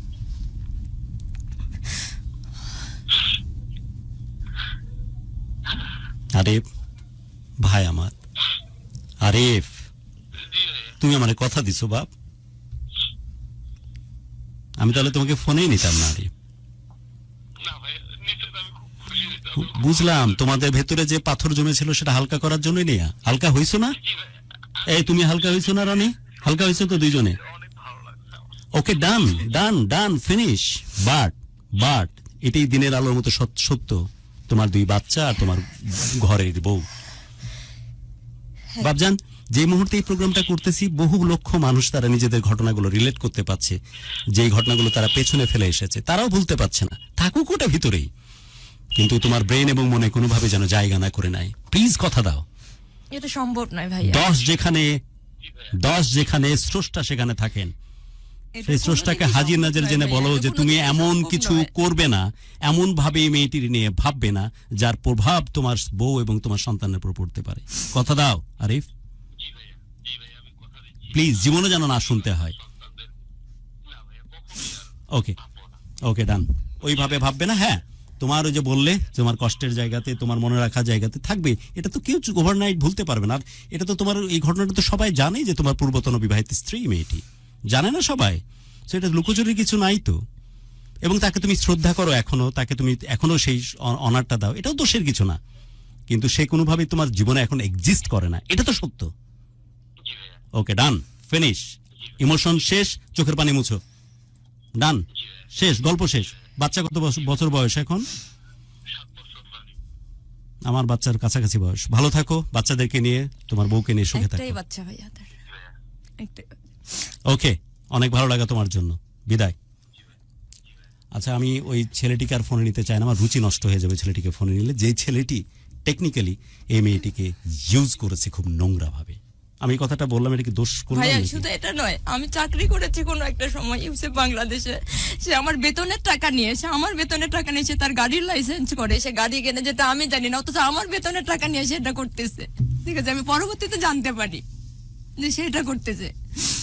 আমি তখন তার কাছে প্রশ্ন করি যে দেখেন, আপনি আমার টাকা নিয়ে আপনি আপনার গাড়ির কাগজ করতেছেন, অথচ এই আমি যে জানি না পরে যে আপনি- ছেলেটির সাথে 8 বছর হ্যাঁ, তোমার সম্পর্ক। ওকে ওকে, আমরা অনুষ্ঠান শেষ করতেছি, শুধু একটা তথ্য দিয়ে শেষ করতেছি। এই যে ছেলেটির সাথে কথোপকথন হচ্ছিল, ছেলেটি অন্য একটি ধর্মের, মেয়েটি অন্য একটি ধর্মের। দেখুন, ধর্ম কিন্তু ডিফাইন করতে পারেনি। একজনের নাম রনি আর একজনের নাম আরিফ, তাই তো? ভাইয়া আমার অরিজিনাল নাম, আচ্ছা, আমি নাম না বলতে যাচ্ছি বলি, না। রনি এবং আরিফ, এই দুইজন কিন্তু দুই ধর্মের। অনুষ্ঠান শেষ করতেছে, আপনার তো বলার কথা সবগুলোই তো শেষ, রাইট? কিছু তো বাকি নাই। এই দুই ধর্মের, কিন্তু মজার ব্যাপার দেখেন, দুইজনের প্রশ্নে যে শ্রদ্ধাবোধ, ভালোবাসা এন্ড মহব্বত, কোন রকমের কোন কমতি নাই। আছে কি নাই? আছে কমতি? বলো, হ্যাঁ করে জোরে বলো, নাহলে তো শুনতে পাচ্ছে না মানুষ। আছে? না ভাই, আসলে আমিও যতদিন তুমি বেঁচে পৃথিবীতে থাকবো, আমি আসার তাকে- পর যে ছেলেটির হাত ধরে পিওর ভালোবাসা পেয়েছো, সেই ছেলেটির নাম কি? আরিফ। জোরে বলো। আরিফ, আমি এটা পরবর্তীতে তাকে অনেকবার বলেছি যে ওকে, দেখেন, আরিফ, ওর মতো করে আমাকে কেউ আমাকে কেউ ভালো, ভালোবাসেনি। এটা তুমি এখনো বলবে। হ্যাঁ। এবং আরিফও বলতেছে যে বহু বছর ধরে কাঁদতেছি, এখনো কান্দি এই মেয়েটিকে, এই মেয়েটি ভালো হোক, এই মেয়েটির যুগকে আমি অসম্ভব ভালোবাসি। অর্থাৎ দুইটা ধর্ম দুইজন মানুষকে ডিফারেন্ট করতে পারেনি। ক্যাটেগরিক্যালি বলতেছি, অন ইয়ারে দুইটি ধর্ম দুইজন মানুষকে, লালন বলেছেন দারুণ কথা, মানুষ দেখতে এসেছিলাম ভবে, এমন জনম আর কি হবে, মানুষের চাইতে সেরা কিছু হতে পারে না। আল্লাহ রাব্বুল আলামিন আমাদের যেমন শেখাচ্ছেন যে তোমরাই সৃষ্টির সেরা জীব, আশরাফুল মাখলুকাত, তাই যদি হয়ে থাকে মানুষের চাইতে সেলফ ইম্পর্টেন্ট কিছু নাই। এই দুইটি মানুষ, একজনের নাম আরিফ, একজনের নাম রনি, দুইজনকে পছন্দ করেছে, ভালোবেসেছে এবং দুইজন অ্যাকনলেজ করতেছে আমাদের পৃথিবীতে ইটস লাইক গিফটেড। এটা আমাদের জন্য গিফটের মতো ছিল, স্রষ্টার কাছ থেকে পাওয়া দারুণ এক উপহার ছিল। এবং দুইজনকে আমরা ভালোবাসা কি জিনিস, এশক কি জিনিস, মহব্বত কি জিনিস কাছ থেকে আমরা অনুভব করেছি। আমরা দুইজন ভালোবাসা দারুণ এই সম্মেলনকে কাছ থেকে আমরা উপভোগ করেছি। দোষ আছে, মানুষের মধ্যে দোষ থাকে, সেই কারণে হয়তো আমরা আলাদা হয়ে গেছি, কিন্তু পারস্পরিক শ্রদ্ধাবোধ এবং ভালোবাসা এতটুকু কমতি হয়নি। আবার অন দ্য আদার হ্যান্ড দেখেন, এই মেয়েটি তার যেই অসম্পূর্ণতা বা কষ্টগুলো ছিল, যে জিনিসগুলো সে করতে পারতো না আরিফের সান্নিধ্যে, সেই কষ্টগুলো থেকে বের হয়ে আসার জন্য যে জিনিস যার সাথ ধরলো, সেই ছেলেটি 8 বছর ধরে ওকে টেকনিক্যালি শুধু ইউজ করেছে, মানসিকভাবে, শারীরিকভাবে এবং অর্থনৈতিকভাবে। মেয়েটি বোকা, কষ্টের মধ্যে ছিল, টের পায়নি, বিভিন্ন রকমের শর্তের বাহানা, টাল বাহানা করে জাস্ট নোংরাভাবে ইউজ করেছে। অর্থাৎ ধর্ম কোনোভাবেই একটা মানুষকে একটা নির্দিষ্ট বা একটা সেফ জায়গা কিন্তু দিতে পারেনি। আবার যে উদাহরণগুলো আমি দিচ্ছি সেটা কিন্তু উল্টাও হতে পারত। যেই ছেলেটির কথা বলছি ভিন্ন ধর্মের, সেই ছেলেটি তার ধর্মে হয়েও তাকে ডাম্প করতে পারত। আবার অন্য ধর্মের ছেলে হয়তো ভালোবেসে তাকে আগলে নিতে পারত, বা সমধর্মের কাছে হয়তো সে ভালোবাসাটা পরিপূর্ণভাবে পেত। এটাই তো রনি, সব মিলিয়ে। অনুষ্ঠান শেষ করছি রনি, শেষ করার মুহূর্তে একটা ছোট্ট অনুরোধ রেখে যাচ্ছি। রনি,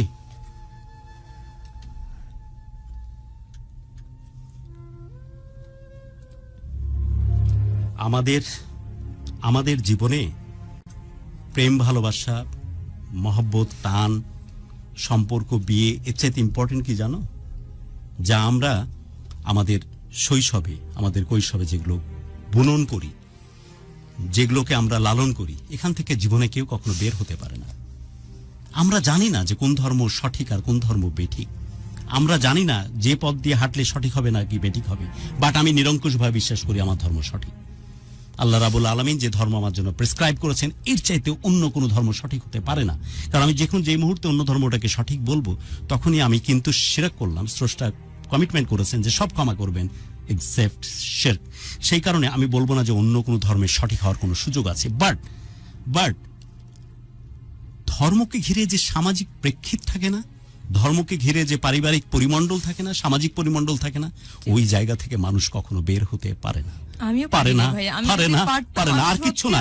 এখানে আরিফ, ওই যে নোংরা যে ছেলেটি তোমার সাথে 8 বছর শুধুই সেক্স করার জন্য, তোমার টাকা ব্যবহার করার জন্য, তোমাকে মানসিকভাবে ডিস্ট্রয় করার জন্য, তোমাকে ইউজ করার জন্য বিভিন্ন রকমের গল্প আর নাটক ফালছে, যে তোমার একদম শেষ করে একদম কঙ্কাল সার বানিয়ে ফেলেছে। এই জায়গা থেকে ঘুরে দাঁড়ানোর সময় এখন। এই জায়গা থেকে ঘুরে দাঁড়ানোর সময়। আমি জানি তুমি এখন জব করতেছো। এই ছেলেকে প্রমাণ করা কিছু নাই, যে ছেলেটা তোমাকে মানে এই ছেলে মানে ভাষা, আবার নোংরা ভাষা চলে আসবে কি বলবো ভাই, আমি যখন তুই বললাম না তখন থেকে বলছি, তখন সে হাত জায়গায় করছে, ফার্স্ট কাস্টমার আমি। এই ছেলে নোংরা ভাষা চলে আসবে, আমার আবার নোংরা ভাষা চলে আসে উল্টাপাল্টা হলে। এই ছেলেকে দেখানোর কিছু নাই, বাট কেউ একজন তো ভালোবেসেছিল তোমাকে প্রাণ দিয়ে। সে খুব ভরসা নিয়ে বলতেছিল যে আমার বিশ্বাস ও ঘুরে দাঁড়াবে, আমার বিশ্বাস অনেক বড় হবে, প্লিজ বড় হও। আর দেখো, বিনা কারণে বাবা পরলোকগত হয়েছেন বহু আগে, যে মা হাটে ঘাটে কষ্ট করে তোমাকে মানুষ করেছে, বিনা কারণে কষ্ট দিয়েছো, তোমার সমাজের মানুষজনকে কষ্ট দিয়েছো। প্লিজ তাদের জন্য হলেও তুমি ঘুরে দাঁড়াও। জীবনটাকে এমন ভাবে একটু বড় ক্যানভাসে জীবনটাকে বাঁচো, যারা তারা তোমাকে দেখে গর্ববোধ করে। একটা অনুরোধ আমাদের পক্ষ থেকে, একদম করজোড় অনুরোধ করতেছি, পুরো বাংলাদেশ, পুরো ওয়ার্ল্ড যারা যেখান থেকে দেখতেছে তাদের পক্ষ ভাইয়া আমাকে থেকে ছোট করবেন না, আমি অনেক অনুরোধ চেষ্টা করছি, করতেছি আমার জায়গা আমি থেকে। একদম অনুরোধ করতেছি, আর তোমাকে সামনে নিয়ে আমি সবাইকে অনুরোধ করতেছি যে বৈবাহিক সম্পর্ক একটা ইনস্টিটিউশন, একটা প্রতিষ্ঠানের মতো। এখানে ধর্ম ব্যাপার না, ব্যাপারটা কি ধর্মকে ঘিরে যে পারিপার্শ্বিকতা তৈরি হয় না। যেমন যেমন মুসলমান ধর্মের উদাহরণ দিলাম, যে যখন ঈদের দিন হয় বিনা কারণে আমার ভালো লাগে, কেন? আজ ঈদ দেয়, আমরা ওই যে বাবার সাথে বসে যে ওই যে আমি খুতবার মাঝখানে যে জিনিসটা তাওয়াফ করতে, প্রতিটি মুহূর্তে আসলে ভালো প্রত্যেকটা লাগে। মুহূর্ত, ওই জিনিসগুলোকে আমি ওইখান থেকে বের হতে পারি না। ধর্ম হচ্ছে ইম্পর্টেন্ট, হচ্ছে আমি যে জিনিসটার সাথে অভ্যস্ত ওই জায়গা থেকে বের হতে পারি না। আমি যদি সনাতন ধর্মের হই তাহলে ওই যে বললাম ঢাকের আওয়াজ, ওই যে শিউলি ফুলের গন্ধ, ধূপ, সবকিছু মিলেমিশে একাকার, বীরেন ভদ্রে কণ্ঠস্বর, যা দেবী স্বর্গভূতেষু শক্তিরূপেণু সংস্থিতা নমস্তস্যৈ নমস্তস্যৈ নমো নমঃ। আমার ভিতরে অনুরণন তৈরি করে আমি কি করব? আর একটা ছেলে বা মেয়ে অন্য ধর্মের যদি হাত ধরে যায়, অনুরণন আমার মধ্যে ঘটবে না, তাই দরকার নেই ওইভাবে হাত ধরে যাওয়া। আর এটা অন্যায়, এটা পাপ। আমি শুধুমাত্র ওই ছেলেটিকে বা মেয়েটিকে বিয়ে করার জন্য আমি ধর্মান্তরিত হচ্ছি, এটা অন্যায়, অসম্ভব রকমের পাপ। আল্লাহ রাব্বুল আলামিন অথবা অন্য কোনো ধর্মের তাকে ভালোবেসে না, কিন্তু আমি একটা মেয়েকে ভালোবাসি বা একটা মেয়ে আমাকে ভালোবাসে শুধু তাকে পাওয়ার জন্য ধর্মান্তরিত হওয়া, এটা সেলফিশের মতো ডিসিশন নেওয়া। আমি কিন্তু ঠিক ওই মুহূর্তে সেই স্রষ্টাকে ভালোবেসে তার কাছে কিন্তু ধর্মান্তরিত হচ্ছে না, এটা অন্যায়, এটাও কিন্তু শিরকের শামিল। আমি যতক্ষণ পর্যন্ত ভেতর থেকে কনভিন্স না, আমি ধর্মান্তরিত হব না। আর ধর্ম শুধুই ধর্ম না, এর সাথে পারিপার্শ্বিকতা জড়িয়ে আছে। তোমার বেঁচে ওঠা, তোমার ছোটবেলা, তোমার শৈশব, কৈশোর, যৌবন, সেখানে তুমি দারুণভাবে অভ্যস্ত। তুমি পৃথিবীতে 90% তোমার নিউরোলজিক্যাল সেট আপ তৈরি হয়েছে ওই মুহূর্তগুলোতে। এখান থেকে তুমি সারা জীবনে বের হতে পারবে না। তখন তুমি পারিবারিক জীবনে তোমার মধ্যে কষ্ট হবে, খালি খালি মনে হবে। এই মেয়েটির মতো তুমি তখন পালিয়ে পালিয়ে বেড়াবে, যত ভালোবাসায় থাকুক না কেন। তাই ডোন্ট ডু ইট। আমাদের সমাজ, আমি যখন বাংলাদেশে দাঁড়িয়ে কথা বলছি, পরিস্থিতি এখনো এরকম না যে তুমি চাইলে এরকম একটা সেকুলার সমাজ তুমি চিন্তা করবে যেখানে চাইলে যে কোনো রকম ভাবেই বাঁচতে পারো। So please don't do it. পারিবারিক সম্পর্ক একটা ইনস্টিটিউশনের মতো, যেখানে সবাইকে নিয়ে ভালো থাকতে হয়, না হলে যে কোনো ফাঁক ফকর দিয়ে দীর্ঘ নিঃশ্বাস ঢুকে পড়ে, জীবন বিষময় হয়ে যায়। Please don't do it. আরেকবার করজোড় অনুরোধ করছি, ভাইয়া আমাকে বোন ছোট আমার, করবেন না। ঘুরে দাঁড়াও। পারবে না? আমি অনেক চেষ্টা করতে পারবে না। আমাকে পারতেই হবে, কোনো না কোনো মূল্যে। এই তুমি না বিশ্বাস বললে যে করি তোমার ভাইয়া। জীবনে এই ছেলেটি সবচেয়ে বেশি তোমাকে ভালোবেসেছিল? অবশ্যই। এরকম পবিত্র ভাবে, যত্ন ভাবে কেউ ভালোবাসেনি, বললে না? ছেলেটি কি বলতেছিল শুনছিলে? আমি অসম্ভব রকমের অ্যাম্বিশাস এই মেয়েটিকে নিয়ে। এ ঘুরে দাঁড়াবে, এ অনেক বড় হবে। প্লিজ বড় হও। আমি বহুবার আত্মহত্যার পথ থেকে ফিরে এসেছি। প্লিজ, ওই প্রশ্ন তো নাই, বহুবার। ওই গল্প শেষ, ওই দিকে আসার কোনো ঘটনা নাই। কোনো ছেলের প্রতি কোনো কারো কাছে তুমি আর ভালোবাসা খুঁজতে যেও না। নিজেকে শুধু কিভাবে প্রতিষ্ঠিত করা যায়, অনেক বড় পরিসরে নিয়ে যায়, সেই চেষ্টা করো। মা তো বেঁচে আছেন, রাইট? আচ্ছা। তোমার পারিপার্শ্বিক লোকজন তো বেঁচে আছে, ওদের চোখে একটু বড় করে দেখাও। মায়ের যে অসম্ভব কষ্টে তোমাকে মানুষ করা, তাদের জীবনে বহু কষ্ট তুমি দিয়েছো, কিন্তু বিনা কারণে, এটা তো মানো তুমি। তারা তো কোনোভাবে ডিজার্ভ করে না সেই কষ্টগুলো। প্লিজ বিনিময়ে সেই জিনিসগুলো ফিরিয়ে দাও। সম্ভব? সম্ভব। কথা আমি দিচ্ছ? অনেকটা, আমার মা এখন আমি বলতে পাগল ভাইয়া। কথা এখনো, দিচ্ছ হ্যাঁ, কিনা? অবশ্যই। আর ওইসব মরে যাওয়া সব কাহিনী আসবে না? আসবে কি আসবে না? হ্যাঁ বলো কি না? সময়গুলো কেটে এসেছি ভাইয়া। আর না, বড় হও শুধু সামনের দিকে। আর ওই অভিশপ্ত ছেলেটির প্রতি থাকলো অসম্ভব রকমের দীর্ঘ নিঃশ্বাস, ঘেন্না, যে ছেলেটি শুধুমাত্র তার মাস্তি, তার মনের মনোরঞ্জন করার জন্য বিভিন্ন মেয়েকে যেভাবে ম্যানেজ করে, সেভাবে এই ছেলেটিকে, এই মেয়েটিকে ম্যানেজ করেছে।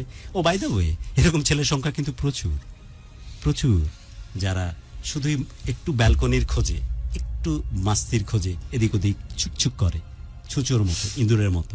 এদের ব্যাপারে সাবধান, খুব সাবধান। এরা কিন্তু কোনোভাবে আপনাকে ডেস্টিনি দিবে না, শুধু প্ল্যাটফর্মে নিয়ে যাবে, একটা পর্যায়ে গিয়ে ছেড়ে দিবে, আপনার জীবন তখন আপনার ধ্বংস হয়ে যাবেন। সো ছেলে এবং মেয়ে উভয়ের ক্ষেত্রে বলতেছি যে যারা পারিবারিক জীবনে জড়িত হয়ে গেছে, তারপরে যারা এসব করে, বিভিন্ন শর্ত দেয়, নাটক সিনেমা করে, বুঝবেন যে ওর একটা ব্যালকনি দরকার, যে ব্যালকনিতে দাঁড়িয়ে একটু চা খাবে। সে চা খাওয়া শেষ হলে কিন্তু চলে যাবে। সাবধান থাকবেন। শেষ করছি, সবাই অনেক ভালো থাকুন, আর জীবনটাকে অনেক বড় করে বাঁচুন।